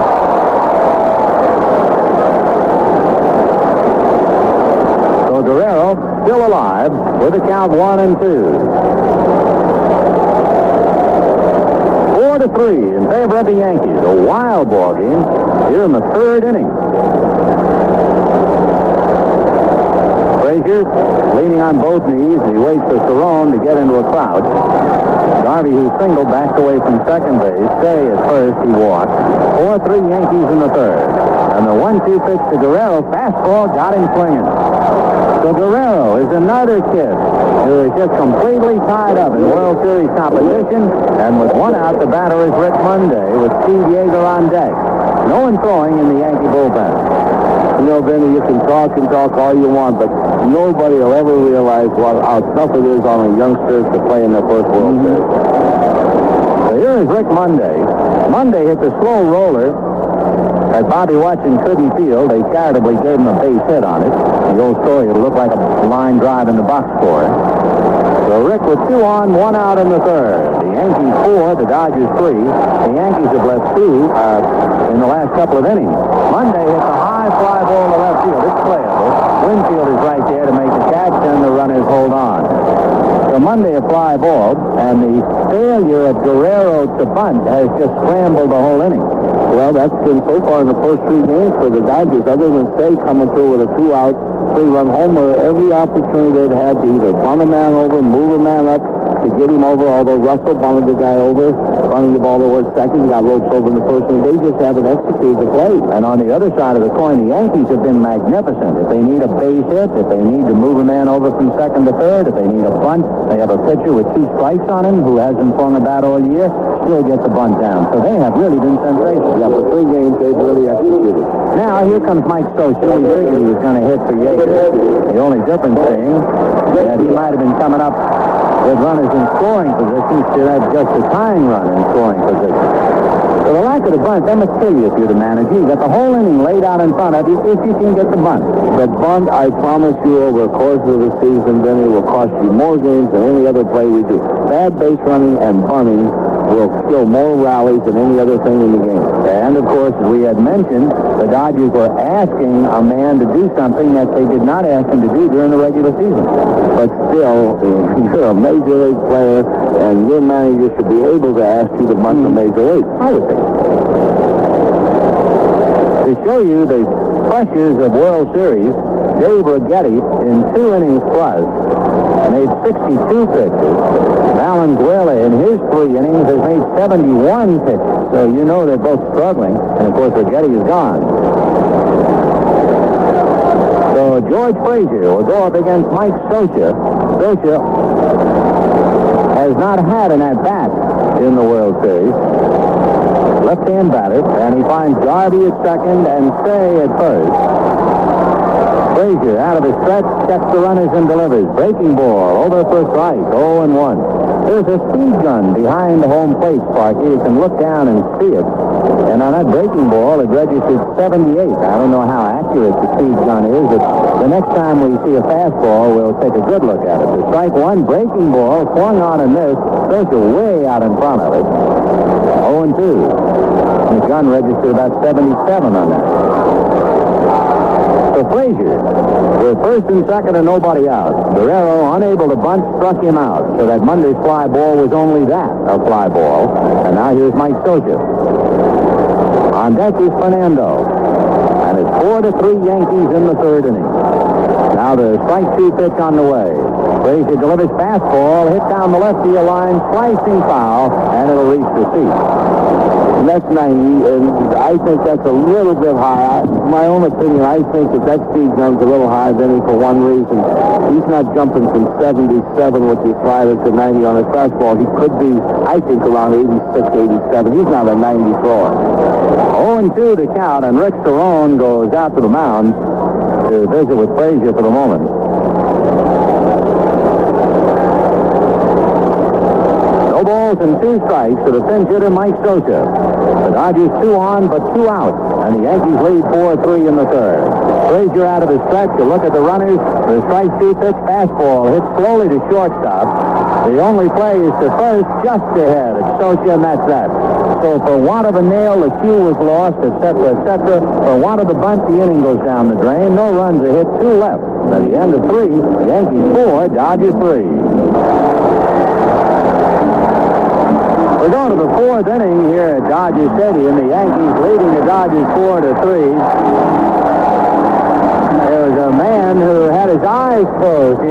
I don't say he was sleeping, but he was deep in thought at least. And they had that magnificent picture of him up on Diamond Vision. And finally, with the roar, he opened his eyes and then realized he was up there on the screen. And he got an ovation from the crowd. He looks like most of us managers in the night inning with the bases loaded. In the 4th inning, the Yankees 4 runs, 6 hits, no errors. Dodgers 3 runs, 5 hits, and 1 error.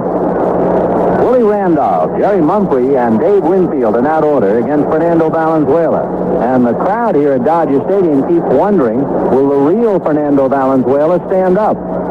Well, I'll tell you one thing. He better stand up right now, or he's not going to be around for the next inning because he's the first hitter up next inning. Willie Randolph walked twice tonight, and Fernando delivers, and it's in for a strike, 0-1. 4 runs, 6 hits for the Yankees, including home runs by Watson and Cerrone, and a double by Cerrone. And just as Fernando is ready, Randolph is not. 0-1 to Willie. Randolph only hit .232 during the regular year. He looks at a fastball low, 1-1. So he wasn't scaring people. Well, I'll tell you, though, he really hit a lot of balls good this past year. He just couldn't find no breaks. I know against us, he had so many line drives, he couldn't find a hole. So Randolph waiting. Fernando with the count, 1 ball and 1 strike. Say up a step inside the bag at third, and there's the strike on the outside corner. Let's pause 5 seconds for stations to identify themselves on the CBS Radio Network. This is 87 WWL in New Orleans at 9 o'clock. 1-2, the count to Willie Randolph. Fernando into the windup, and the 1-2 pitch, the big chopper to Russell. He has to move to his left to get a hop and sidearms to Garvey in time. So Randolph is 0 for 6 in the series, 1 down, and Jerry Mumphrey to bat it. To give you an idea, that's the second time that Fernando has gotten a leadoff man. He had walked Randolph. He had given up a home run to Watson. You know, really, what I love is American National League. Now, tomorrow, say Fernando doesn't stay in the ballgame. Righetti's already gone. National League guys, I'll finish after this. The pitch to Mumphrey is another ground ball, almost the identical play for Russell. Fires to Garvey in time to get to see Mumphrey. National League guys will say, oh, Righetti, he didn't show up. That's supposed to be a big hit in the American League. American League guys say, oh, that's all Valenzuela's got. What they forget is one thing. These guys are a little nervous. They see them during the regular season. They'll know what they've got. 2 down here in the 4th inning, and Dave Winfield coming up. Winfield walked and struck out. Fernando has 2 strikeouts. So Winfield waiting at the plate. He is 0 for 8 in the series. Big guy taking a couple of practice swings before climbing in. On deck, Lou Piniella. The Dodgers scored 3 in the first. The Yankees scored 2 in the second and 2 in the third. So they lead 4-3. Fastball, high and outside. Ball 1. You were saying the Winfield is mean on off-speed stuff. He likes that off-speed stuff, especially if you get it up and over that plate point. 1-0 to Dave. The next one to Winfield is low, so he's behind to him, 2-0. Fernando scraping at the dirt, top of the rubber, thinking over his pitches. He's going to lead off in the 4th with Lopes and Russell to follow. Now the 2-0 pitch to Dave Winfield. inside. That is deep. Ball 3. Well, he's hacking here. He's the ball he can hit. And immediately there's movement in the Dodger bullpen.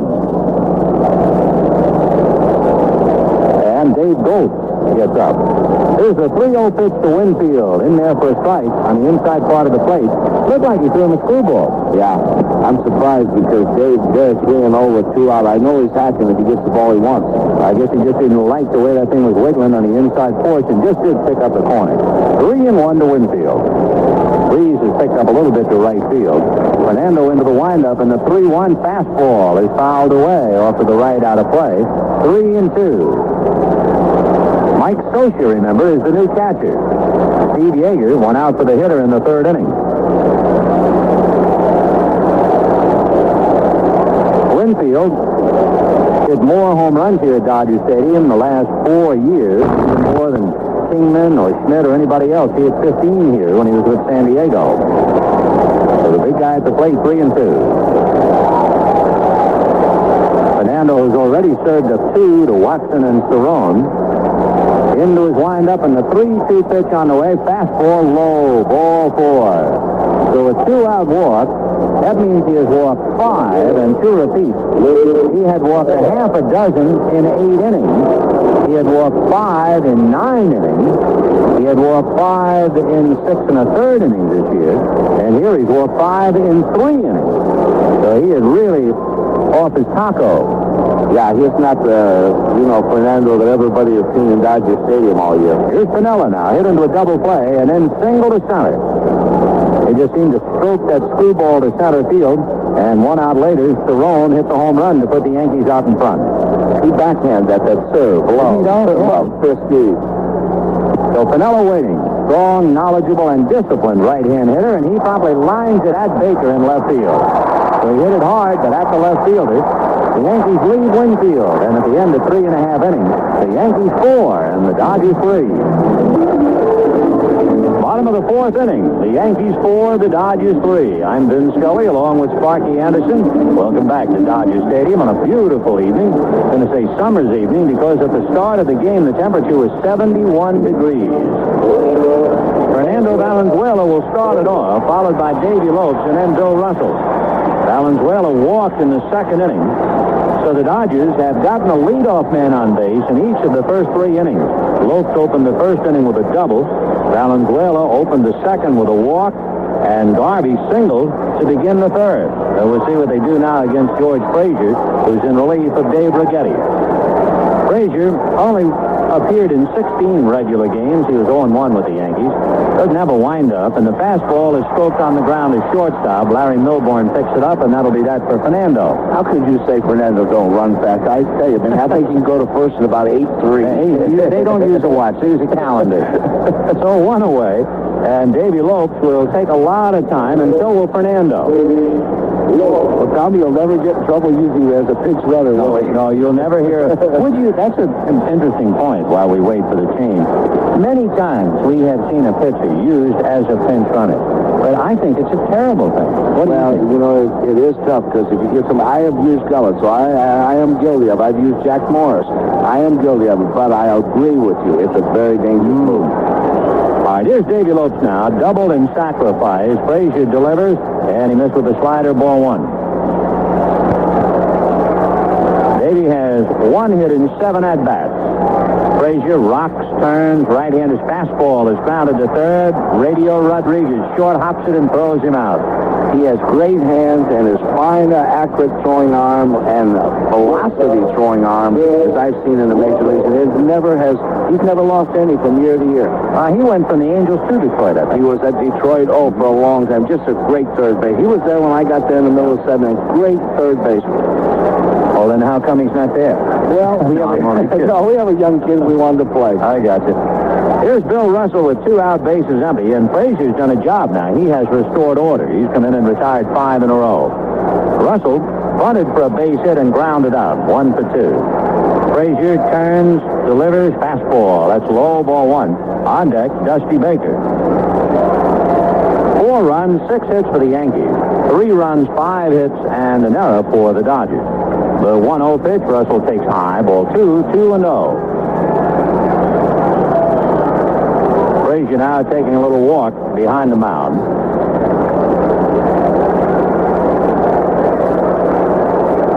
Frazier's from Oklahoma City, and lives in Tulsa. The 2-0 pitch in there for a strike. 2-1.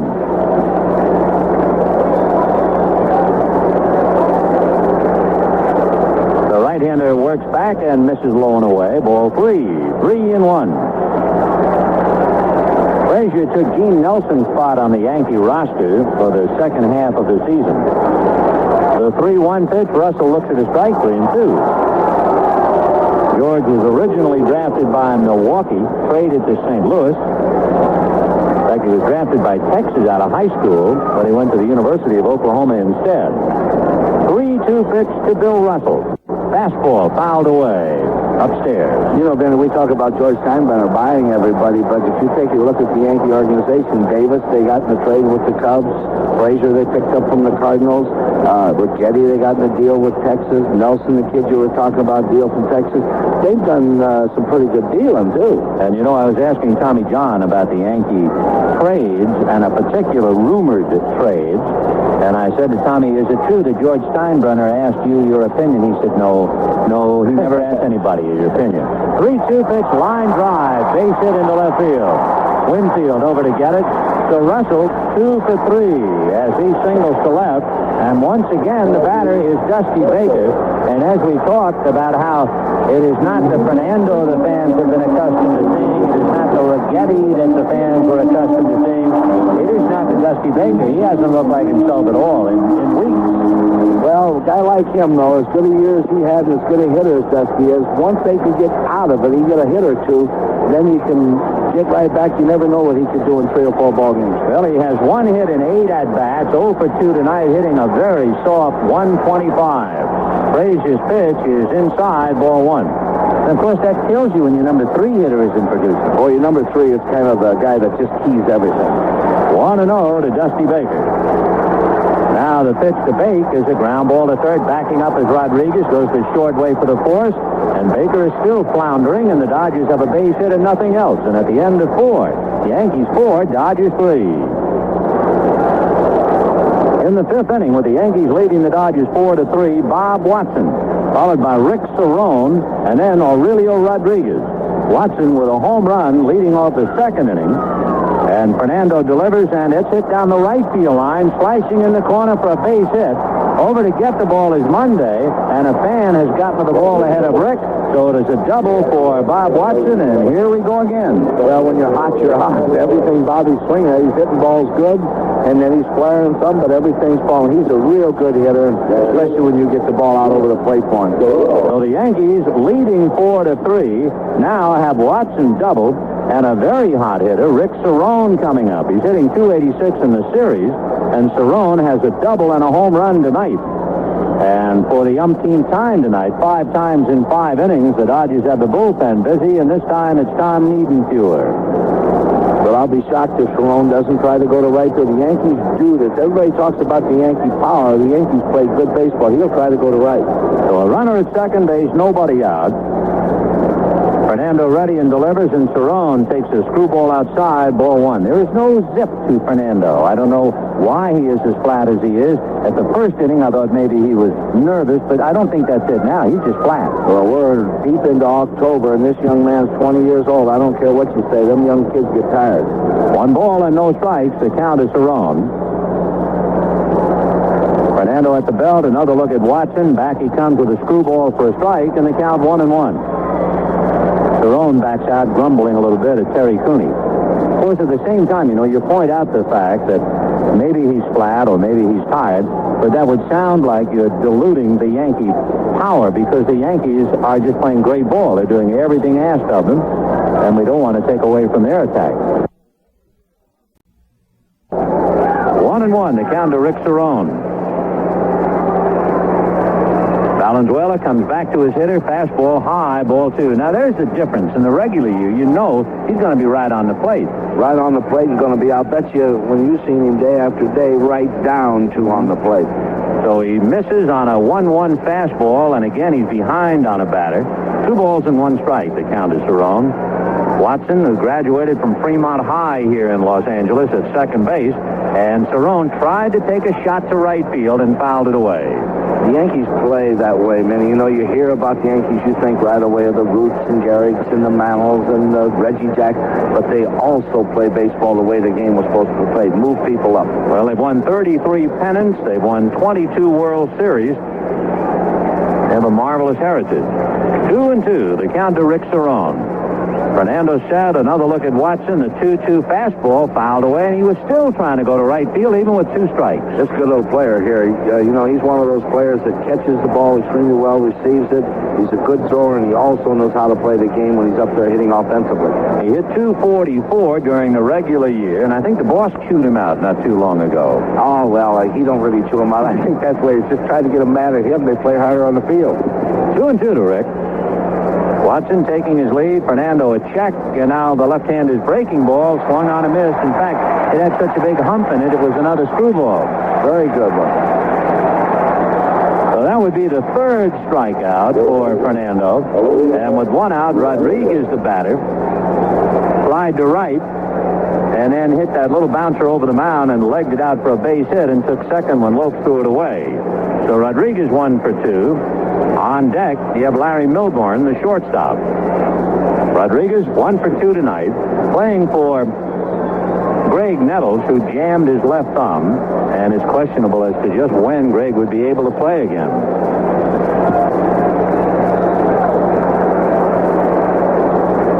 Fernando set at the belt, looks at Watson, back to the plate, and it's hit foul down the right field line out of play. Kind of dangerous. He still got the ball up to him.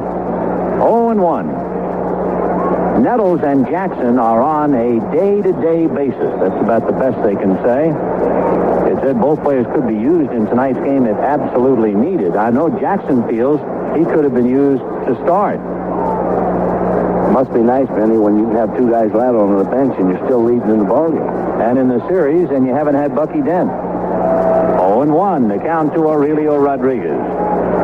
Left-handed Valenzuela's fastball swung on and missed, 0-2. And, of course, there's a battle within the battle here. Mike Socia going out to the mound to talk to Fernando. But you have 2 young Mexican boys going head-to-head in the World Series. Valenzuela on the mound and Rodriguez. Oh, really? I'd love to hear you say that. 2 young Mexicans. Oh, yeah, right. Yeah, that's right. 0-2. Aurelio is Simpson years old. Mike Socia waiting for a new supply of baseballs to be brought up to Terry Cooney, the plate umpire. Rodriguez waiting, 0-2. Fernando checking, set at the belt. Looks at Watson with 1 out. The strike 2 screwball is hit to the right side. A 1-hopper to Lopes, who will throw him out. On the play, Watson takes 3rd. Ball was hit fairly sharp. Had the infield been up, that would have been a tough ball to handle, but of course the big out was Cerrone's strikeout. The biggest singled out for the Dodgers tonight was in the 3rd inning when Guerrero couldn't bunt with 1st and 2nd and nobody out. And as this game rolls along, if it remains a 1-run game, the lack of the bunt is going to get bigger and bigger. Boy, that little old bunt, just a little old bunt. Here's a great move by Tommy Lasorda. Really is, man. I'm not trying to throw accolades, but he's got 2 out. He's losing 4-3. He's got the pitcher coming up next. Nobody warming up in the Yankee bullpen. He's going to put him on and make the pitcher get the base hit. So Milbourne getting the intentional walk, and in a moment, George Frazier will be the batter. In case you joined us late, Dave Righetti showing his youth just as Fernando has in the pressure of the series. And Righetti allowed 3 runs and 5 hits in 2 innings plus and had to come out. Righetti also walked 2, hit a batter, and just wasn't the brilliant young left-hander the American League was accustomed to seeing when he won 8. So here's Frazier with 1st and 3rd and 2 out in the 5th inning. The Yankees 4 and the Dodgers 3. When the Dodgers bat in the bottom of the 5th, they'll have Steve Garvey, Ron Cey, and Pedro Guerrero.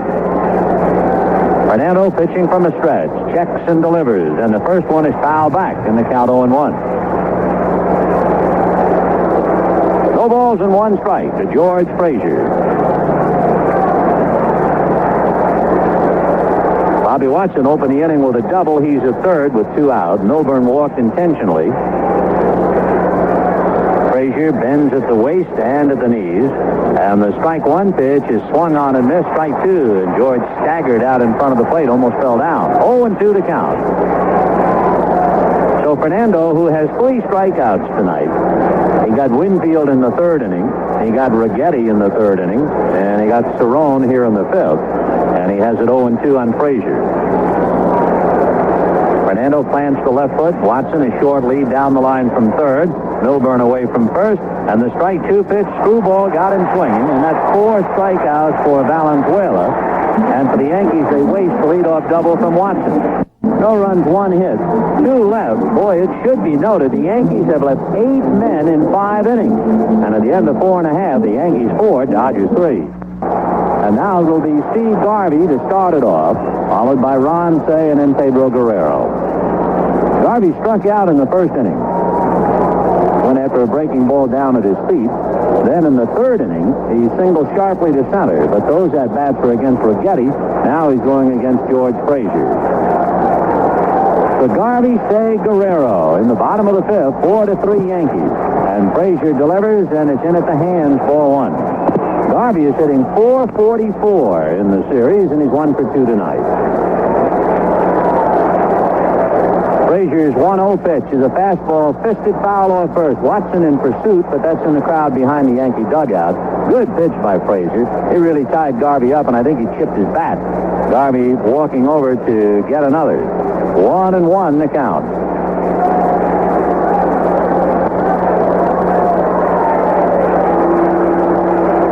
So they'll bring Garvey the new bat. He'll apply the cloth that's been dipped in pine tar and rosin.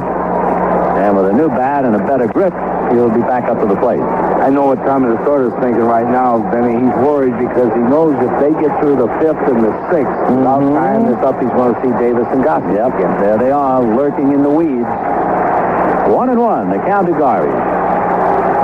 So Frazier's doing a great job. He's allowed 1 hit in 2 innings. And the 1-1 pitch on the way is swung on a high chopper over the head of Rodriguez. He goes back to make the stop, but his throw pulls Watson off the bag. It was still a good play. If that gets over Rodriguez's head, it might even go for 2. So a high chopper for an infield single for Steve Garvey. It means once again, 4 of the 5 innings, the Dodgers have gotten a leadoff man aboard. And the batter is Ron Cey. Garvey is 2 for 3. Cey homered and walked. The Yankee infield is deep. The outfield fanned around. Cey hit his 3-run blast in the 1st inning and walked in the 3rd. And the pitch to him, a strike. 0-1. Cey hitting .222 in this World Series. Yankees 4, Dodgers 3 in the 5th. Cey has a look at a pitch in the dirt, and they count 1 ball and 1 strike. Pedro Guerrero on deck, and he's a hungry hitter. 0 for 1 tonight, 0 for 8 in the series. Cey backs out. Garvey held on by Bob Watson. Infield for the Yankees, Watson and Randolph, Milburn and Rodriguez. Winfield, Mumphrey, and Piniella in the outfield. 1-1 pitch to Cey. Fastball away, low and outside. Ball 2. 2-1 to count. Cey checking with Danny Ozark. So is Garvey. Frazier bends at the waist, peering down the barrel to get a sign, and then throws to first to tie up Garvey. Each side with 7 hits. The Yankees leading 4-3. Cey wearing the protective covering on his left forearm. And the 2-1 pitch to Ron. Fastball hits slowly up along 3rd, and it spins off foul, and the count 2-2. George Frazier in the relief have started Dave Righetti. Tomorrow's game, 4:15 p.m. Eastern Time from Dodger Stadium on most of these same stations. And it will be Rick Russell for the Yankees and either Bob Welch or Jerry Royce. If the Dodgers do not use Welch out of the bullpen tonight, then Welch would start against Russell tomorrow. The crowd's coming alive. Cey had backed out. Now he hooks up with Frazier. George out of his stretch. 2-2 pitch to say. Off speed and high. Ball 3. The Dodgers now get a little break. It's not much, but it is a slight offensive break. Garvey can be going with Say at the plate. They'll run him here. There's no question. Say handles the bat real well, and they'll go ahead and just run him here. So Garvey off the bag, ready to go. Nobody out. 3-2 to Ron Say.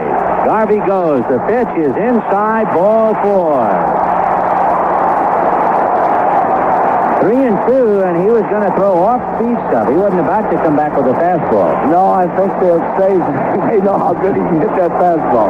Well, now Tommy Lasorda is talking to Guerrero in Spanish. Guerrero was hit by a pitch in the first inning. He came up with runners at first and second and nobody out in the third. Tried to bunt, couldn't do it, and struck out. You ask him to bunt again? I think he's probably going to ask him to bunt again. He wants to make darn sure that he understands that he wants him to bunt. Guerrero sacrificed 3 times during the regular year. So they pull up the corners, and he's swinging, and instead he takes outside. He was not around to bunt. 1-0. Guerrero 0 for 1 tonight, 0 for 8 in the series. Pedro, another look at Ozark to see if they might put the bunt on. Watson and Rodriguez are up. Garvey at second, Say at first, nobody out. 5th inning, 4-3 Yankees. And the pitch to Guerrero, big chopper over the head of Rodriguez and down the line. Garvey will score. Say to third, to throw to second, not in time.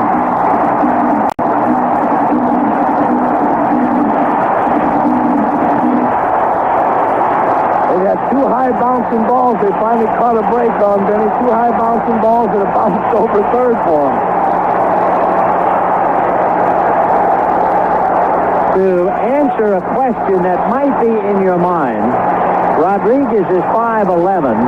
Nettles is an even 6, so there's only 1 inch difference. If you're wondering, maybe Nettles could have jumped up and gotten it. He couldn't have done it either. He couldn't have got that ball. Although I hate to say Nettles can't do anything. So an infield single, a bouncer by Garvey, a walk to Say, a bouncing double by Guerrero over the head of Rodriguez. The Dodgers have tied it up. They are going to walk Monday intentionally. And with nobody out, Mike Scioscia will be the batter. So Guerrero gets his first World Series hit and picks up the tying run.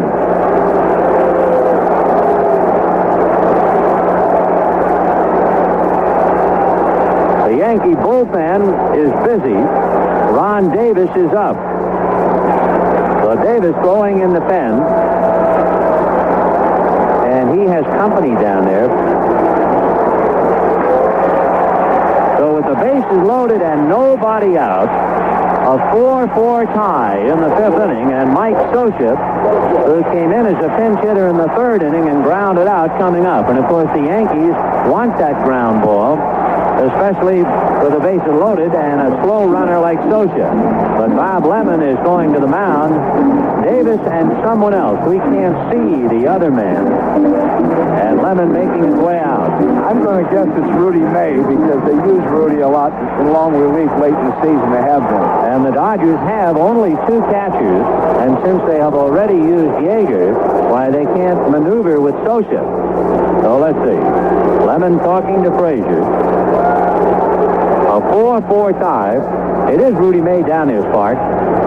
They've been using him, Benny, late in the year now in long relief. And they're going to bring him in now. So Rudy May will come out of the Yankee bullpen back of right field with the bases loaded, nobody out, and a 4-4 tie in the 5th inning. And he'll be facing young Mike Scioscia.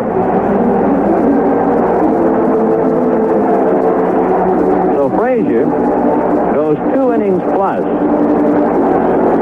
Has allowed 1 run, but of course everybody out on the base paths belongs to Frazier. He can't win, of course, and Frazier could lose. But May making the long walk in to pitch to Mike Scioscia, who is busy chatting with Danny Ozark. So while Rudy May is warming up, let's pause for this. So don't miss Sunburn, Tuesday night at 9, 8 seconds. With the bases loaded and nobody out in the fifth inning, left-hander Rudy May has been called in from the Yankee bullpen. May, who lives in Thousand Oaks, California, 6'2", 205-pounder, and he must live reasonably close in that vicinity to the squire of Thousand Oaks, Sparky-Anderson. About 5 minutes from me, baby. He's 37 years old, and for May, among other things, he pitched for the California Angels back in 1965, and then he came up with the Angels and pitched from 69 through 74 with California. He was then traded to the Yankees, then he went to Baltimore, went to Montreal, back with the Yankees when they picked him up as a free agent. It's been a confusing year for him. He began the year winning his first 3, then he lost 7 straight, and he had 7 no-decision games. Last year, he led the American League in earned run average with 2.4. So Rudy May, given a big assignment, and the same story is true for Mike Scioscia. On deck is Reggie Smith to bat for Fernando Valenzuela. And remember, Valenzuela went the required 5 innings. So he could win it if the Dodgers get a bunch. Steve Howe is throwing in the Dodger bullpen, and Mike Scioscia with the bases loaded and nobody out. Again, the corners come up. Watson is up even with the bag at first. Rodriguez at third. Say is at third. Guerrero at second. Monday at first. And here is Rudy May. Wears glasses. Tall left-hander set at the belt. The pitch to Scioscia. Breaking ball in the dirt. A good save by Cerrone. Down on his knees. Looked like a goaltender making a save. Yeah, he's an excellent low ball catcher, too, though, Vinny. The ball down in the dirt, he blocks that ball extremely well. 4 runs, 8 hits, 1 error for the Dodgers. 4 runs, 7 hits, no errors for the Yankees, and the kids are gone. Righetti went out in the 3rd inning, and Valenzuela will apparently go out here in the 5th for hitter Reggie Smith. Mike Scioscia backs out for the moment. 1 ball and no strikes. The Yankee infield in double play depth. 4-4 ties. May bends over, checking signs. Cerrone wigwags a couple out to him. Rudy out of the stretch, and the 1-0 pitch to Scioscia. Fastball, big bouncer down to Randolph. He's on the bag for 1, over to first, double play. Scoring is Say, and the Dodgers lead 5-4. A perfect double play ball, a big high hopper to Willie Randolph. Denny, if Bob Lemon could have had any other wish, he's happy to give up 1 run and get 2 outs there, because that was the makings of a blowout where you just blow the club right out of the ballgame. Now, we'll see about Reggie Smith. He goes back in the dugout. We'll also see about Fernando. You have a runner at third with 2 outs. And we're waiting to see about Valenzuela. And here he comes. So 1 minute, Valenzuela was finished. But when Scioscia hit into the double play, it kept Valenzuela in the game, much to the delight of the crowd. It is 5-4 Dodgers. That run is charged to Frazier. Valenzuela has walked and grounded out. So Steve Howe stopped throwing in the Dodger bullpen. And Fernando coming up. When the Yankees bat in the 6th inning, they'll have Willie Randolph, followed by Jerry Mumphrey, and then Dave Winfield.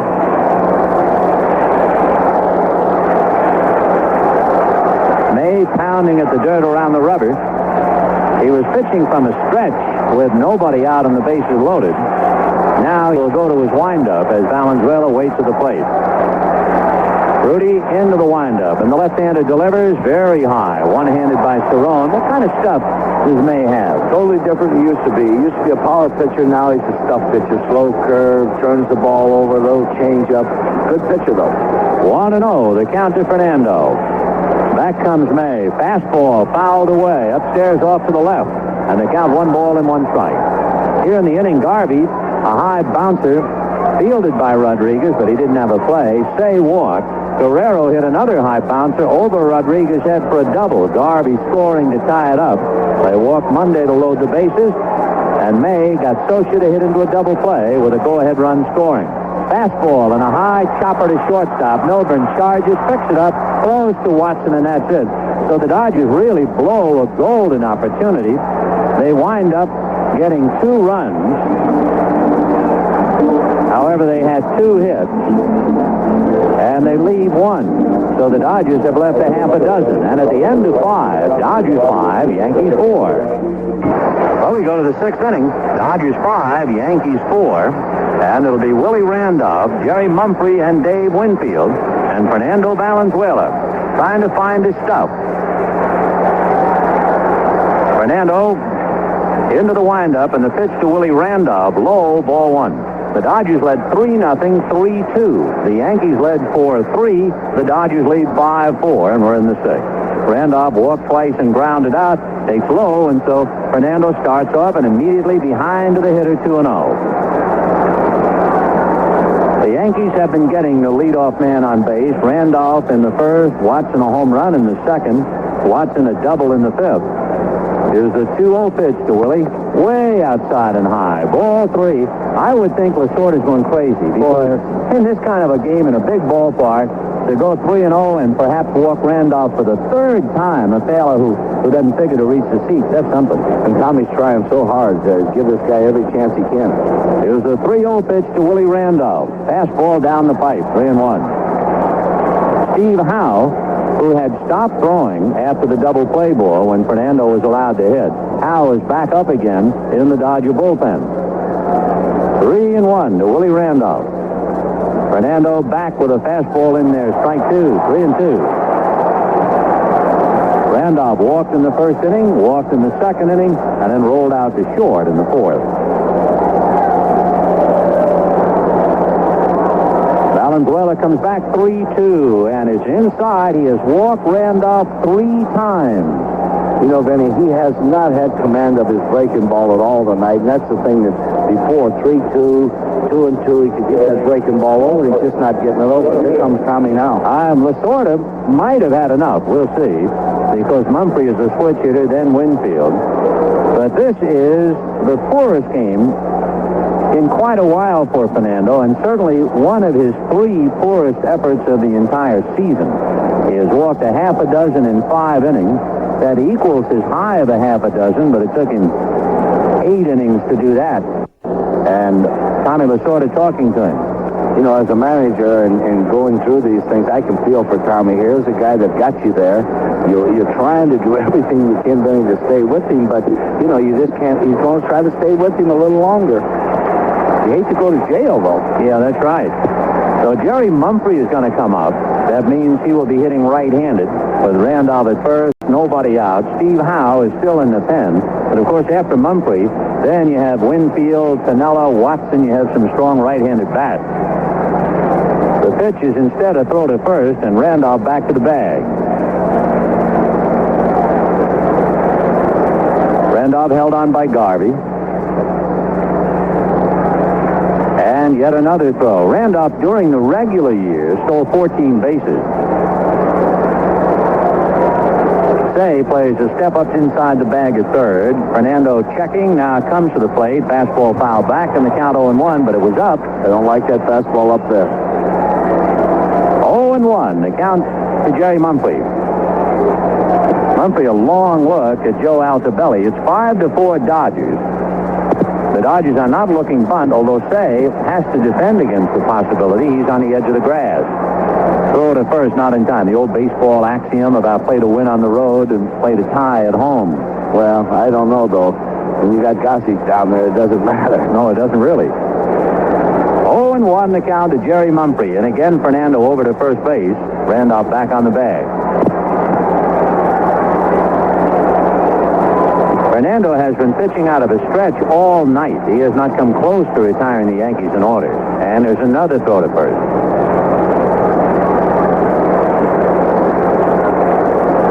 And again, Mumphrey taking a long look at Joe Altobelli. Tom Niedenfuer has joined Steve Howe in the Dodger bullpen. Strike 1 pitch, runner going. It's swung on and missed. Socia to Lope. They got it. That's a big play for him right there. That's going to really help Fernando. If that don't help him, nothing will. So the Yankees trying to play hit and run, and a high screwball was swung on and missed, and then Socia made a perfect throw down to Davy Lopes.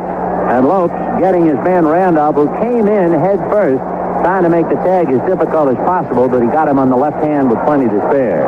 Strike 2 pitch to Mumphrey. Fastball got him looking.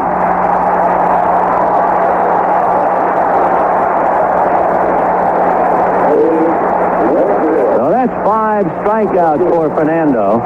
And with 2 out in the 6th inning, Dave Winfield, who has walked twice and struck out.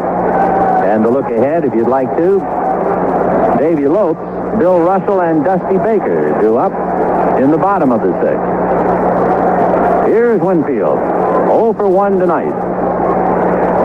Winfield 0 for 8 in the series. Fernando standing on the edge, the third base side of the rubber. Looks into Socia, now to the windup. Fastball over for a strike, 0-1. I think that might have helped Fernando when that Socia threw him out. He said, boy, they're trying every way to help me. The Sorters helped me, lead me out here. The catcher's helping me. It's 5-4 Dodgers, 2 out top of the 6th inning. Fernando into his windup, and the strike 1 pitch on the way. Screwball outside, 1 ball, 1 strike. Righetti, Frazier, and May for New York. Valenzuela for Los Angeles. And we're in the top of the 6th inning. Fernando into the windup, and the 1-1 pitch to Winfield. Swung on, a big chopper to Say. Ron has it. In the dirt to Garvey. He dug it out. So the abortive hit-and-run play. And the Yankees are stopped in the 6th. And for the first time tonight, Fernando faced only 3 men in 1 inning. And at the end of 5.5 innings, Dodgers 5, Yankees 4. Thank you, John Bohannon. We're moving to the bottom of the 6th inning. I'm Vin Scully along with Sparky-Anderson. The attendance is part of the story tonight. The largest crowd in the history of Dodger Stadium. 56,236. And Davy Lopes will lead it off against left-hander Rudy May. May into the windup, and the breaking ball is lined to left field. Base hit. Winfield picks it up on 3 hops and gets it back in. So Lopes with a double and now a single is 2 for 3. And the batter is Bill Russell. And again, the Dodgers get the leading man on base. In fact, in 6 innings, they've gotten a leadoff man aboard in 5 of the 6 innings. And I'll tell you, Vinny, Tommy's ahead now. It's the first time he's been ahead later in the game. It wouldn't surprise me at all if he runs in here. 5 runs, 9 hits for the Dodgers. 4 runs, 7 hits for the Yankees. And we told you earlier, Russell's had a lot of trouble going to right field. That used to be one of his specialties. So he could be bunting or Lopes could be stealing. And they throw it at first, Lopes back to the bag. Lopes in the recent playoff with Montreal was 5 for 5 in stolen bases. He does not have an attempt in the World Series. Lopes held on by Watson. May eyeballing him. Now Rudy decides to go over there again and almost threw it away. Watson climbing over the back of Davy Lopes to make a good save, or Lopes will be on third. Rudy's getting the same idea out there, too. Rudy May, who did such a good job in relief getting Mike Socia to hit into a double play with the bases loaded, now on his own here in the 6th inning. Rudy looks at Lopes. Now they pitch out. Ball 1. Lopes looking, and Russell was around to bunt. So they had to bunt on. They were getting the same idea, Vinny, because Tommy's first chance he's been ahead in the ball game. 1 ball and no strikes. Lopes again looking over at Ozark to see what play is on. May out of his stretch. And throws to first, and Lopes back to the bag. What kind of a move would you say Rudy May has? It has to be better than Righetti. Yes, he's got a pretty good move. He'll hold up there sometimes on you and let you make the decision. 1-0, the count to Bill Russell. The left-handed May at the belt looks at Lopes, who goes hit and run, and it's a fly ball to left field. Lopes sees Ozark indicate it's in the air. Winfield makes the catch, and Davey gets back to first.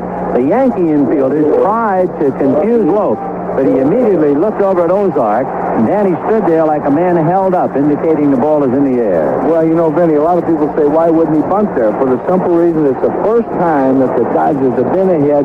Tommy wants to show them now that they're going to attack a little. Well, attack is the word, but Baker is the hitter, and they are not synonymous yet, certainly not in the series. Dusty hitting only 111, and he is 0 for 3 tonight without hitting the ball out of the infield. So Lopes at first, May looking over at him. Rudy just staring. Now the pitch in for a strike, and it was a good move because he had Lopes breaking back to first base. 0-1 to Dusty Baker. The Dodgers don't play a lot of hit and run with Baker. They do, especially when he's healthy, with Russell and Garvey, and sometimes with Say. Another throw, and Lopes back. Lopes runs on his own, doesn't he, Ben? Oh, yes. 0-1. Lopes off the bag, Watson holding. May leaning on both knees, squinting in to get a sign from Cerrone. The strike one pitch, Baker waves at it futilely, a low curveball, and again, whatever May is doing out there with his delivery, that's on two pitches. Each time, Lopes was breaking back to the bag, so he is being confused by veteran Rudy May. No balls and 2 strikes to Dusty Baker. May again out of his stretch, and the strike 2 pitch to Baker. Rudy delivers, and it's just inside. Ball 1.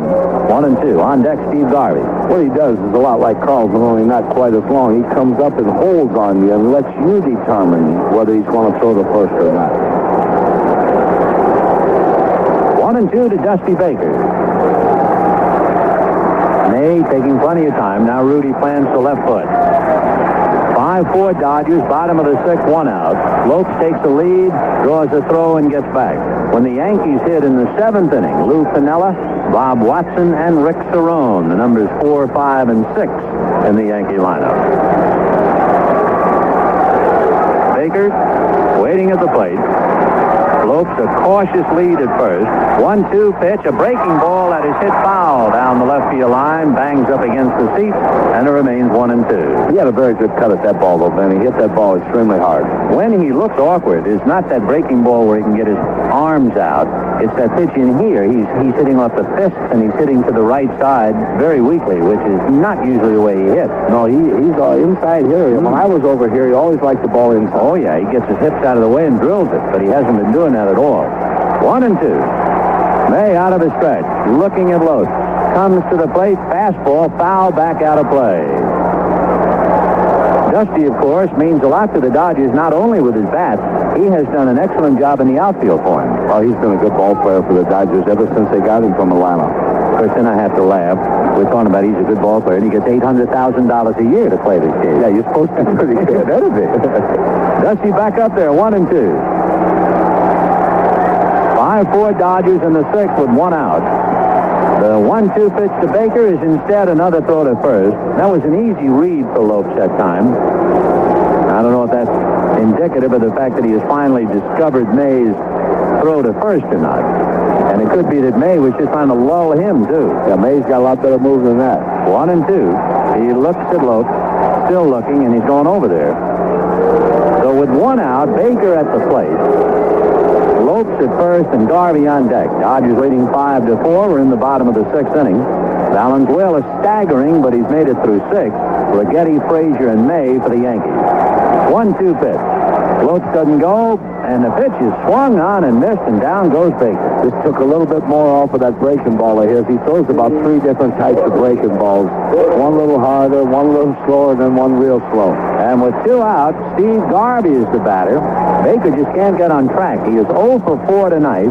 He is hitting 100, 1 for 10. So here's Garvey. Struck out, then single to center, and then last time up, you remember, beat that worm killer down into the dirt, and it took that kangaroo bounce. Rodriguez went back and handled it, but he couldn't throw him out. So Garvey at the plate, 2 for 3. And Rudy May out of his stretch. Looks at Lopes, comes to the plate, swung on and missed, 0-1. And if Lopes is ever going to steal, it'll be somewhere in the next pitch or two. On deck, Ron Say.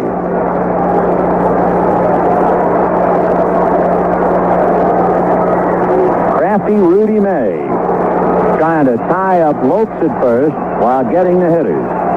The strike 1 pitch is a throw to first.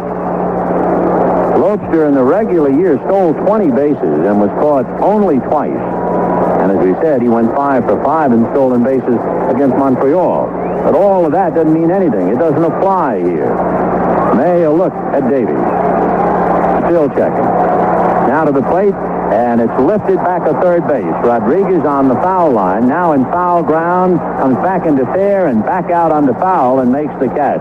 So Lopes leads off with a single, and May did a great job of tying up Lopes and disposing of Russell, Baker, and Garvey. And at the end of 6, Dodgers 5, Yankees 4. Well, we are now getting into the tough time of any ball game. 7th inning. The Dodgers 5 runs, 9 hits, 1 error. The Yankees 4 runs, 7 hits, and no errors. Fernando Valenzuela has been staggering. It has been a rough ride for him. He has barely survived 6 innings. Now he sets sail in the 7th against Lou Piniella, Bob Watson, and Rick Cerrone. Piniella hit into a double play, singled and lined out, and takes a screwball for a strike in the count 0-1. Valenzuela was so close to coming out, Reggie Smith was going to hit for him in the 5th inning until Socia hit into the double play. Here's the strike 1 pitch on the way. Fastball over. So first the screwball and the fastball, strike 2. Will pause 5 seconds for stations to identify themselves on the CBS radio network. This is 87 WWL in New Orleans at 10 o'clock. 0-2 to Piniella. Fernando's screwball is low. Ball 1, 1-2. Piniella 1 for 3 tonight. Then Watson, who has a home run and a double, and then Cerrone, who has a double and a home run. So he's in the deep water. Fernando's 1-2 pitch. Fastball outside, ball 2. 2-2.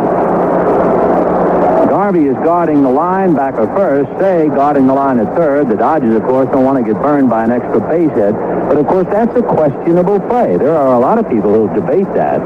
Here's a 2-2 pitch to Piniella. Lifted to right field. Coming up for it is Monday. He's there and makes the catch. 1 away. Sparky, do you like to put your man on the line? Depends on the ballpark. In this park, I would like to for this reason. The ball goes straight down and the stands does not interfere with it.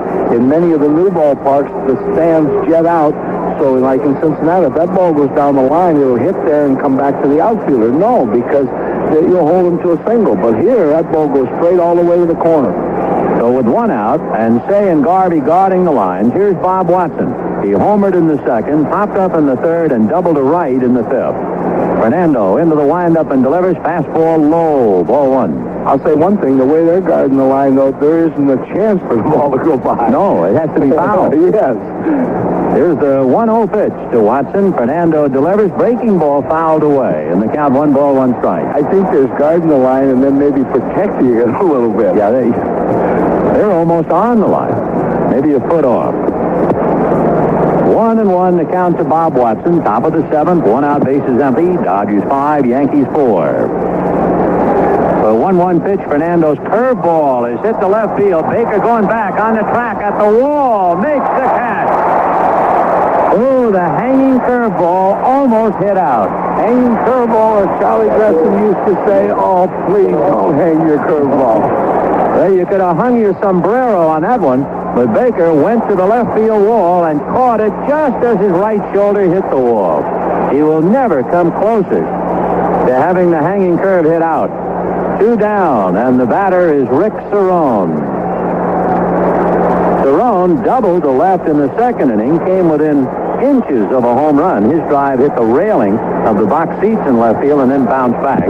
So for good measure, he homered in the 3rd inning. He takes a strike. He struck out in the 5th. 2 out in the 7th. Dodgers 5, Yankees 4. Fernando into the windup and the strike 1 pitch. Screwball popped up. Davy Lopes digging into shallow right field. Waves that he has it, and he's true to his word. And for only the 2nd time tonight, Fernando has faced 3 hitters in an inning, and he has now retired 5 in a row. And at the end of 6 1/2, Dodgers 5, Yankees 4.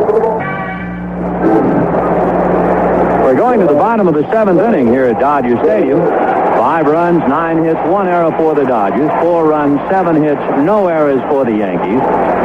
The Dodgers will have Ron Say, Pedro Guerrero, and Rick Monday. And to look ahead, the Yankees have Rodriguez, Milbourne, and May.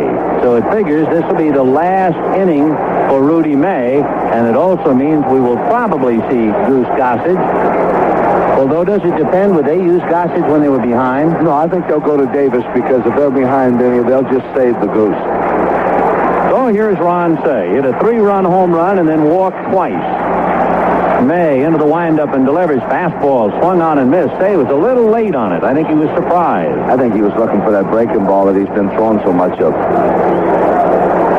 Say against left-handers during the regular year, would you believe he hit less than 160 against left-hand pitching? I can't believe him ever hitting less than 160 against anybody. That's right. Off speed, breaking ball low, 1-1. Yep. Say with his power and everything else, but he didn't hit a lick against left-handers. Well, then they didn't like me all those years I was here because him and Garvey and them wore us out. And he had only 1 home run against lefties. Against National League lefties, a pitch inside for a strike. Remember, he hit the home run against Righetti in the first inning. 1-2 the count. That's a National League lefty out there. That's right, Rudy May. Rudy checking. Say waiting. Pedro Guerrero on deck. And the 1-2 pitch. Fastball hammered behind second through into center field. A diving, rolling attempt by Randolph, but he couldn't come up with it. So Say buzzes one up the middle for a base hit, and the Dodgers have done it again. 6 of the 7 innings, the leadoff man has gotten aboard. That's a dangerous way to play as far as the Yankees are concerned, and yet the Dodgers still only lead him by 1 run. The Dodgers have left 7. The Yankees have left 8. Here is Guerrero, hit by a pitch, struck out, and then got that high bouncing double over Rodriguez's head that was the key to the 5th inning. May ready, delivers, and that one's a strike, 0-1. How did Guerrero do against left-handers? He hit .255. Remember, the Dodgers were under .500 against left-hand pitching. Well, that's surprising with all the right-handed power that they have. 0-1 the count. May at the belt, looks at Say, back he comes, and it's swung on and missed, strike 2. Well, when you think about it, you can neutralize Guerrero because he's inexperienced. So you have Baker, Garvey, and Say. But they had Landreau and Monday in the outfield, and they just couldn't do it. Boy, but those other 3 guys could do a lot of destruction. Yeah. 0-2 to count. May looking at Say, back with a breaking ball fouled away. So Guerrero's still there, 0-2. Guerrero hit .250, Say only .150 against left-handed. Well, that's really surprising. Russell hit 170. 0-2 to Pedro Guerrero. Out on deck is Darryl Thomas, so they're not going to send Monday up there. And Darryl Thomas not only would hit for Monday, but he's a better outfielder. Well, somebody better come out and freeze his foot or something. Poor kid, he's really in trouble. Guerrero beating that ball down on his left foot. It's a point we usually make during the regular year that we can mention once on the network broadcast.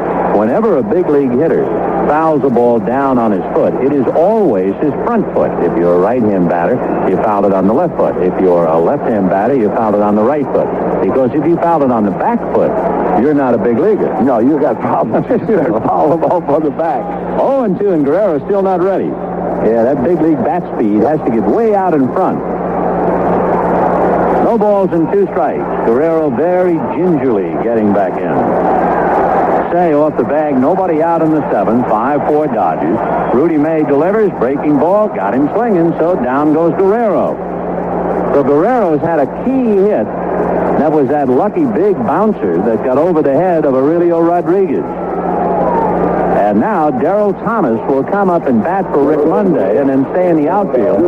He might go to center field, and Guerrero would go to right. That would be the anticipated move. Darryl Thomas.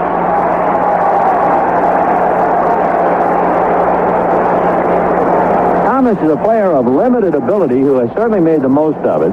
His overall average, 248. But the big reason why he's hitting under 250 is because he's a switch hitter. He doesn't hit much as a right-handed batter. He hits somewhere close to 280 all year as a left-hand hitter. So Thomas would stay at first and 1 out. Rudy May out of a stretch, ready, delivers, and the pitch inside, ball 1. Rodriguez on the move as Thomas takes the bunt. After Thomas comes Mike Scioscia. 5-4 Dodgers, bottom of the 7th inning. Dodgers led 3-0. Yankees led 4-3. Dodgers lead 5-4. May ready, and the 1-0 pitch low down to Thomas' feet. Ball 2. 2-0.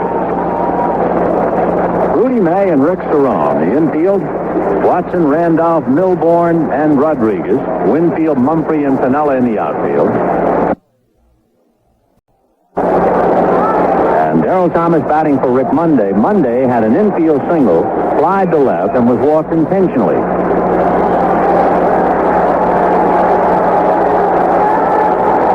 May, thinking over his pitches, plans to left foot, now peers in to get a sign from Cerrone. And the 2-0 pitch to Darrell Thomas. May delivers, ground ball to short. That could be 2. Over to Randolph for 1. Back to first, double play. It looked like the Yankees were taking infield. No runs, a hit, and nothing. And at the end of 7, Dodgers 5, Yankees 4. The 8th inning, the Dodgers make that anticipated move. In other words, Darrell Thomas goes to center, and Pedro Guerrero moves over to right. The Dodgers hitting into 2 double plays tonight, and both of them won by Mike Scioscia in the 5th inning, which was a big one. Mike had come into the game as a pinch hitter, and now by pinch hitter Darrell Thomas. So in the 8th inning, the Yankees with Rodriguez and Milbourne, and then we'll see about Rudy May. And Barry Foote came jogging in from the Yankee bullpen, and he is putting on a helmet, so I guess he's going to come up and hit. Ron Davis is throwing, as you mentioned, Sparky, since they're behind. So here's Aurelio Rodriguez. He flied to right, and he had an infield single and grounded to second. Rodriguez playing for Greg Nettles, who jammed his left thumb the other night at Yankee Stadium. Rodriguez 1 for 3.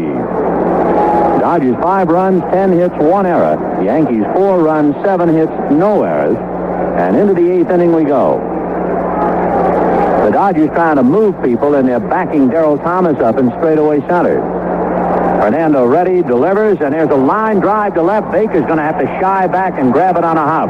It looked like a horse backing away from a rattlesnake. At first he was going to come up for it, but then he had to shy away and play it. So a long line drive single by Rodriguez.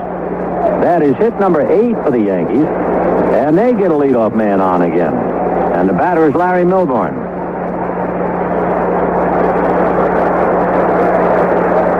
5 of the 8 innings, the leadoff man has gotten on base for the Yankees. Milbourne has singled and walked twice intentionally. The Dodgers looking bunt. What do you think, Spark? Well, I'll tell you, Vinny, if they're going to bunt, Rodriguez is very slow. Dodgers will have a shot to throw him out at second. The pitch is a line drive foul down the left field line, and I'll tell you, Fernando's the luckiest man in town. He got away with a bad pitch. He got away with a high-nothing pitch because he thought they were bunting, and that's what's surprising to me, because Rodriguez doesn't run well at all. If they're going to bunt, they'll have a good shot at second. Boy, what a bad pitch, and he was really lucky because Milbourne hammered it, but pulled it foul, and the count 0-1. Say remains unconvinced. He's up inside the bag at third, and Garvey is holding the bag on Rodriguez. Fernando ready, comes to the plate, screwball, squirted on the right side, Lopes in the hole, stumbles, can't make a play, and everybody's safe. And it was a fine play by Milbourne to just punch it to the hole. Lopes racing back to his left, couldn't make it, and it'll be an infield single. I don't know, Baines, if the Dodgers use that one play. I think they do. They did, when I was over here, Tommy used that play where the shortstop goes to third and the third baseman charges. Oh, yeah. Base. Well, if they leave Rodriguez out there to run, the Dodgers are going to use that play very successfully. Yeah, they use the same play where you try and lull the runner at second to follow the shortstop towards third, because you keep seeing the second baseman go to first to handle the bunt. But then after 1 or 2 pitches where you have sold the runner on the shortstop going, suddenly you start to go with him, and the second baseman comes back and handles a throw. And we've seen them pull that play several times in the last few years. Meanwhile, the Yankees, I think, are going to try to foil that. We might even have, let's see, would there be a runner going out there? We're also waiting to see about who's coming up to hit. Earl Weaver's Club Baltimore works a play here that we worked on it all last spring ourselves, and it's the greatest play in the world. First and second, nobody out, 8th inning. The tying run is out at second, right? The winning run is over here at first. What he does is charges third baseman, first baseman, charges pitcher straight down. They get the bunt, go to second to first for the double play, because the guy that's on first never runs hard, and the guy bunting's not thinking. They take 2 outs and let you have the tying run over third. And they execute it at Murray and DeSentis and the pitchers execute it like it's routine. Well, Bobby Mercer is going to come up. Mercer will be hitting instead of Barry Foote. Now, Mercer is a left-handed batter. That means, in a sense, you take the screwball away as opposed to the right-hander. In the bullpen, you have Steve Howe. But remember, Mercer is hitting not for Barry Foote, but for Rudy Mays, so Foote could still be played. What Bob Lemon is doing is saying, okay, I'll send my man up there. If they want to bring in Howe, then I can make another move. Can make another move, and he's also, if Mercer goes on up there, he's also telling you he's going to bunt. So Mercer is coming up to the plate with runners at first and second. So Rodriguez single to left. As we said, Fernando got away with a bad pitch when Milburn whacked it foul, only to come right back and roll one for a base hit to the right side. So with 2 on and nobody out, here is Bobby Mercer, and you're looking bunt, Sparky? I'm looking bunt. Well, we'll see what the Dodgers see. Ron Say about even with the bag at third. Garvey is 2 feet off the bag and even at first. And here is Mercer. Mercer hit in the 260s during the regular year, and he had a half a dozen home runs. Bobby, the left-hand hitter, was a pinch hitter in the 7th inning of the second game and sacrificed. He does in the air, and a diving catch by Say throws to Garvey, and they double up Milburn. It's a great play, great play.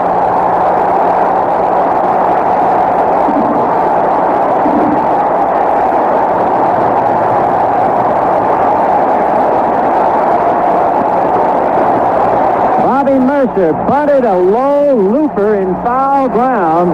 Say made a diving catch for the ball and then got up and fired to Garvey to double up Milburn at first base. I haven't figured out yet, Benny, where was Milburn? I don't know where he was going. The ball was foul, first of all, so even if Say doesn't catch it, Milburn has nowhere to go. So 2 out on a very big play, and here is Willie Randolph. Holding at second, of course, was Rodriguez. Screwball for a strike.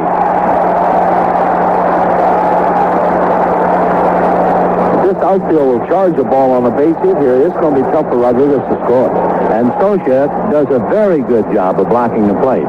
Here's the strike 1 pitch to Randolph. Taken low. 1 ball, 1 strike. So in the inning, Rodriguez single to left. Milburn rolled one into the hole on the right side for a base hit.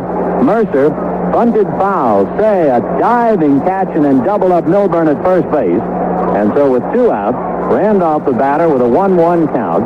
Standing at second is Rodriguez. Dodgers leading 5-4 in the 8th. The pitch, fastball, low, ball 2, 2-1. You know, Benny, we were talking about execution, and that's why the Yankees won the first 2 games, and now they didn't execute. That's what happens. 2-1 to Randolph. Fernando has allowed 9 hits and walked 6. And he's still in there. Here's the 2-1 pitch to Randolph. Screwball way outside. Boy, I tell you what. He is doing a high wire act in a windstorm. I can't imagine him making it across. I'll say one thing. He can never say that Tommy didn't give him a shot. Tommy stuck with him for one reason, like all managers do. He got you there. 3-1 the count to Willie Randolph.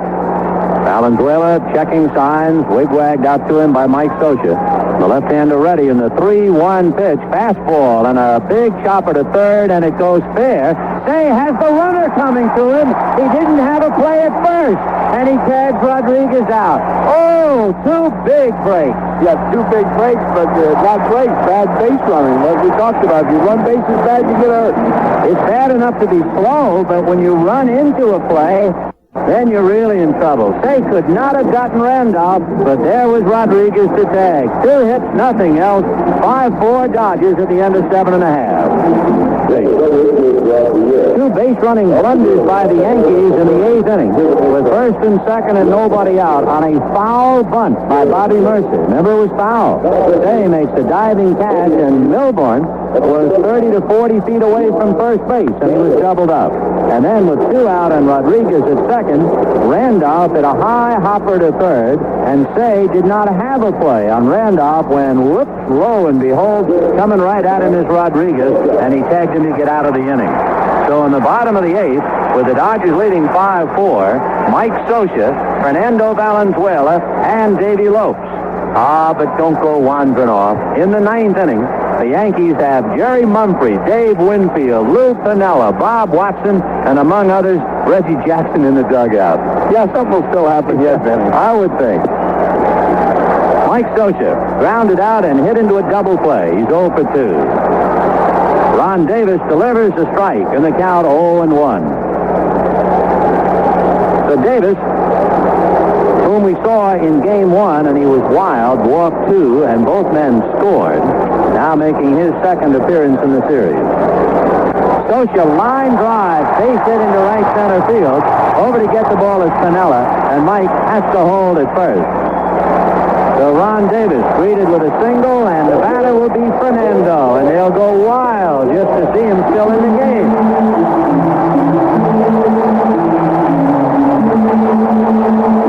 Well, one thing we know for sure, Fernando's funny. I tell you, after looking at the 8th inning, Fernando is a fine young pitcher. He's got a lot of attributes, but he has one thing going tonight that's really something. He's lucky. Well, sometimes it helps.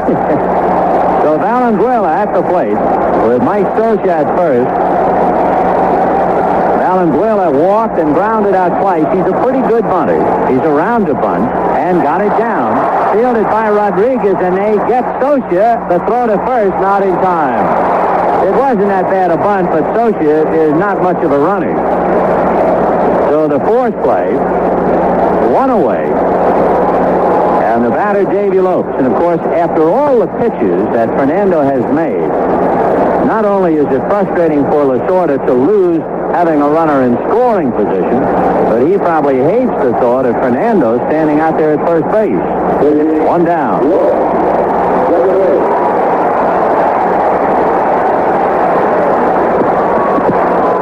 Lopes has a double and a single, sacrificed and grounded out. Davey is 2 for 3. But Lopes not ready to hit until they get the windbreakers to Fernando. 1 away, bottom of the 8th. The Dodgers 5, the Yankees 4. 5 runs, 11 hits for the Dodgers, 1 error. 4 runs, 9 hits for the Yankees. Home runs by Watson, Cerrone, and Say. Doubles by Cerrone and Watson and Guerrero and Lopes. So it's been a wild one. So Davey, and they're not holding Fernando. Hard breaking ball down and away, ball 1.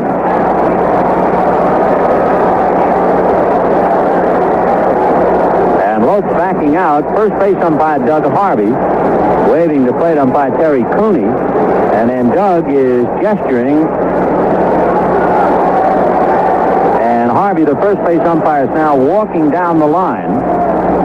And I'm not sure if there's a light on, something behind home plate in that area. And plate umpire Terry Cooney and Doug Harvey gesturing, and perhaps with so many television cameras wandering around the stadium, it might be a case of one of them and a light on.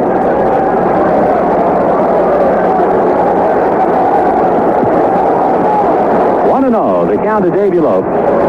Valenzuela taking his lead at first. Watson 10 feet back of him. And Lopes backs off a pitch over for a strike, and the count 1-1. Rick Russell for the Yankees. Either Bob Welch or Jerry Royce for the Dodgers tomorrow. There's ball 2. And tomorrow from Dodger Stadium, 4:15 p.m. Eastern Time.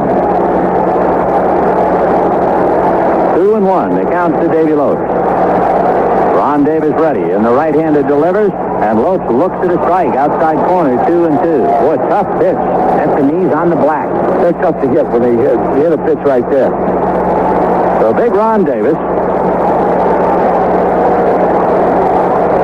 out of a stretch in the 2-2 pitch, and Lopes swings and misses. Strike 3. innings, did they like to turn Fernando loose a lot on first? No. I noticed his lead, the way he creeps off of there. I said, I don't think they turn him loose too often. No, he's not about to do any Mexican hat dance out on the infield. So with 2 out in the 8th inning, Fernando standing on first, and here's Bill Russell. I don't know how many pitches Fernando has made now, but he's well over 100. The pitch to Russell, low, ball 1. Fernando has allowed 4 runs, 9 hits, walked 6, struck out 5, and has staggered his way through 8 innings. And he's running the bases for the second time. Russell pops it up. It'll be the shortstop, Larry Milbourne, indicating he has it right at the foul line, but in fair ground, and that's that. So Socia singles, but they leave the run. No runs, 1 hit. And at the end of 8, Dodgers 5, Yankees 4. Well, he has made it this far. It reminds you of somebody trying to run the length of a football field with a safe on his back. His legs have wobbled, his knees have knocked. It has looked on countless occasions where Fernando was going down for the count, and here he is 3 outs away. Valenzuela has made 131 pitches. However, the last 3 innings, he retired the side in order after a walk. He then got the batters. He retired the side in order in the 7th, was very, very fortunate in the 8th, and now he's looking the 9th inning square in the eye. Down in the Dodger bullpen, Dave Stewart and Steve Howe. Stewart the right-hander, Howe the left-hander. And for the Yankees, Jerry Mumphrey, Dave Winfield, and Lou Piniella, the big boy. Mumphrey is 0 for 4. The biggest crowd in Dodger Stadium history, watching as Fernando goes to the windup and delivers fastball for a strike. It is naturally as highly partisan as a crowd as we saw at Yankee Stadium. Here's the strike 1 pitch. Fernando deals fastball, low, 1-1. Mike Socia trying to set a target for Fernando. He's walked a half a dozen and given up 9 hits. Fastball, chased and missed, 1-2. The ball was up and away. Mumphrey went out across the plate after it. And meanwhile, the managers dying their silent deaths in the dugout. And Sparky, you know what that's all about. Oh, it's a great feeling. You know, it's a feeling of pain. The 1-2 pitch, foul back. Mumphrey, Winfield, Piniella. The Dodgers fighting for their lives here at Dodger Stadium, the first game, having lost 2 at Yankee Stadium. 1-2 to Jerry Mumphrey. Fernando into the windup. 1-2 pitch, taken just outside, a little high, 2-2. Everybody forgets, though, they were down 2-0 against Houston and 2-1 against Montreal, and that's why these Dodger fans broke a record tonight. They don't quit on them. 2-2. Fernando delivers. Fastball, punched on the ground to Lopes. Davey has it. Over to Garvey.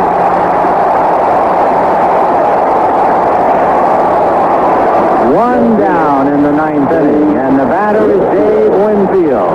The big guy 0 for 2 tonight. Winfield in the series is 0 for 9. Fernando backs off the mound for the moment. Davey Lopes is way over, not quite, but almost behind second base. Garvey is on the line back at first. Say is on the line back at third, and Russell is deep in the hole at short. The outfield is deep and around the left, and Winfield pumping the wood back and forth. Fernando delivers. Through ball, swung on and missed. 56,236. The largest crowd in the history of this magnificent stadium that was opened in April of 1962. 0-1 to Dave Winfield. Fernando's fastball is low and away. 1-1. He's taking some good pitches this inning, though, man. Winfield fussing, scraping at the dirt. He hit .294 for the Yankees during the regular year, including 13 home runs. So the big guy waiting. 1-1. Fernando into the windup. The 1-1 fastball is hit foul down the right field line, carrying well upstairs to the club level and bouncing down below. 1-2. Fernando with a new ball just turns his back on home plate, kind of gazing out as if he was back on a stand lot in Mexico. He amazes me, Ben. It's like nothing bothers him. He just rolls along. Now he turns around, stands on the third base side of the rubber, and the 1-2 pitch to Winfield. Swung on and a high drive in the right center field, but it's playable.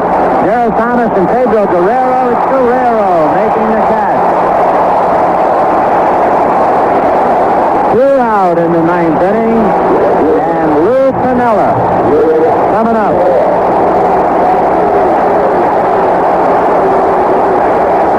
And Piniella walks over and says something to Bob Watson, and now Lou slowly making his way up to the plate.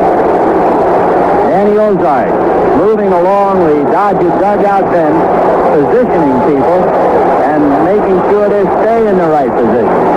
He wants to move Guerrero a little bit more to straightaway right. Gerald Thomas just about straightaway center, and Baker very deep and left.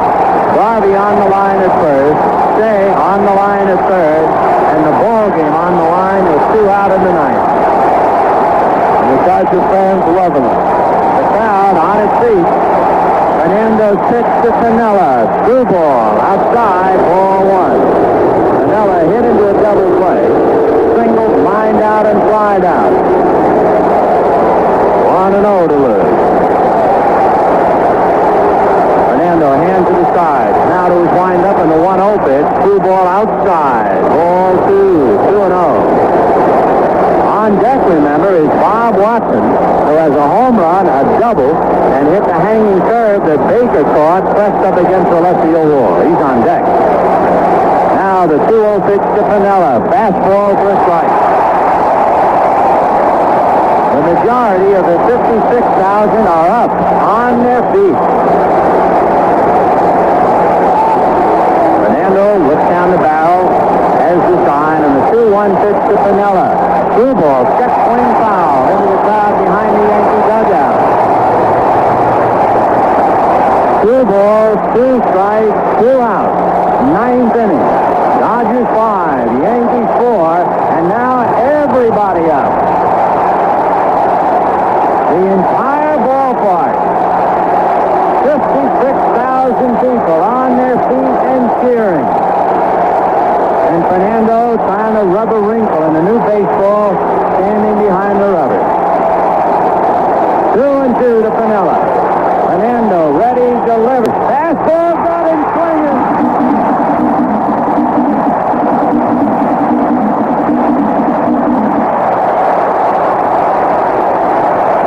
It was a bad ball, almost in the dirt, but Piniella on a 2-2 count went after it.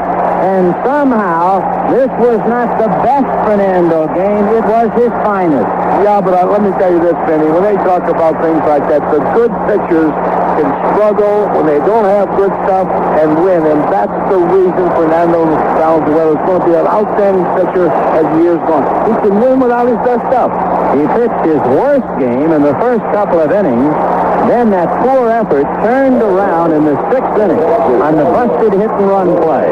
When Willie Randolph was going, Mumphrey swung and missed, and Socia nailed Randolph on a perfect throw to Lowe. Suddenly, the tide seemed to change. He then got Mumphrey and Winfield, retired the side in order in the 7th, and he was lucky there because that's when he threw that hanging curveball to Bob Watson and got away with it. Well, 2 guys won the game tonight for Fernando. Tommy Lasorda for staying with him, and Socia for hitting into the double play. They won the ball game for Fernando. Yeah, because if Socia, let's say, in the 5th inning, with the bases loaded and nobody out, if Socia strikes out or pops up, or even just hits the fly ball that they were hoping for, Reggie Smith was going to bat for Fernando.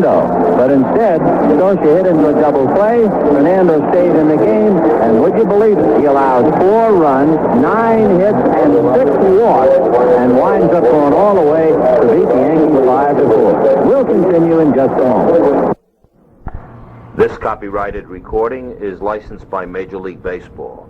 Any reproduction or other commercial use of this recording, in whole or in part, is prohibited.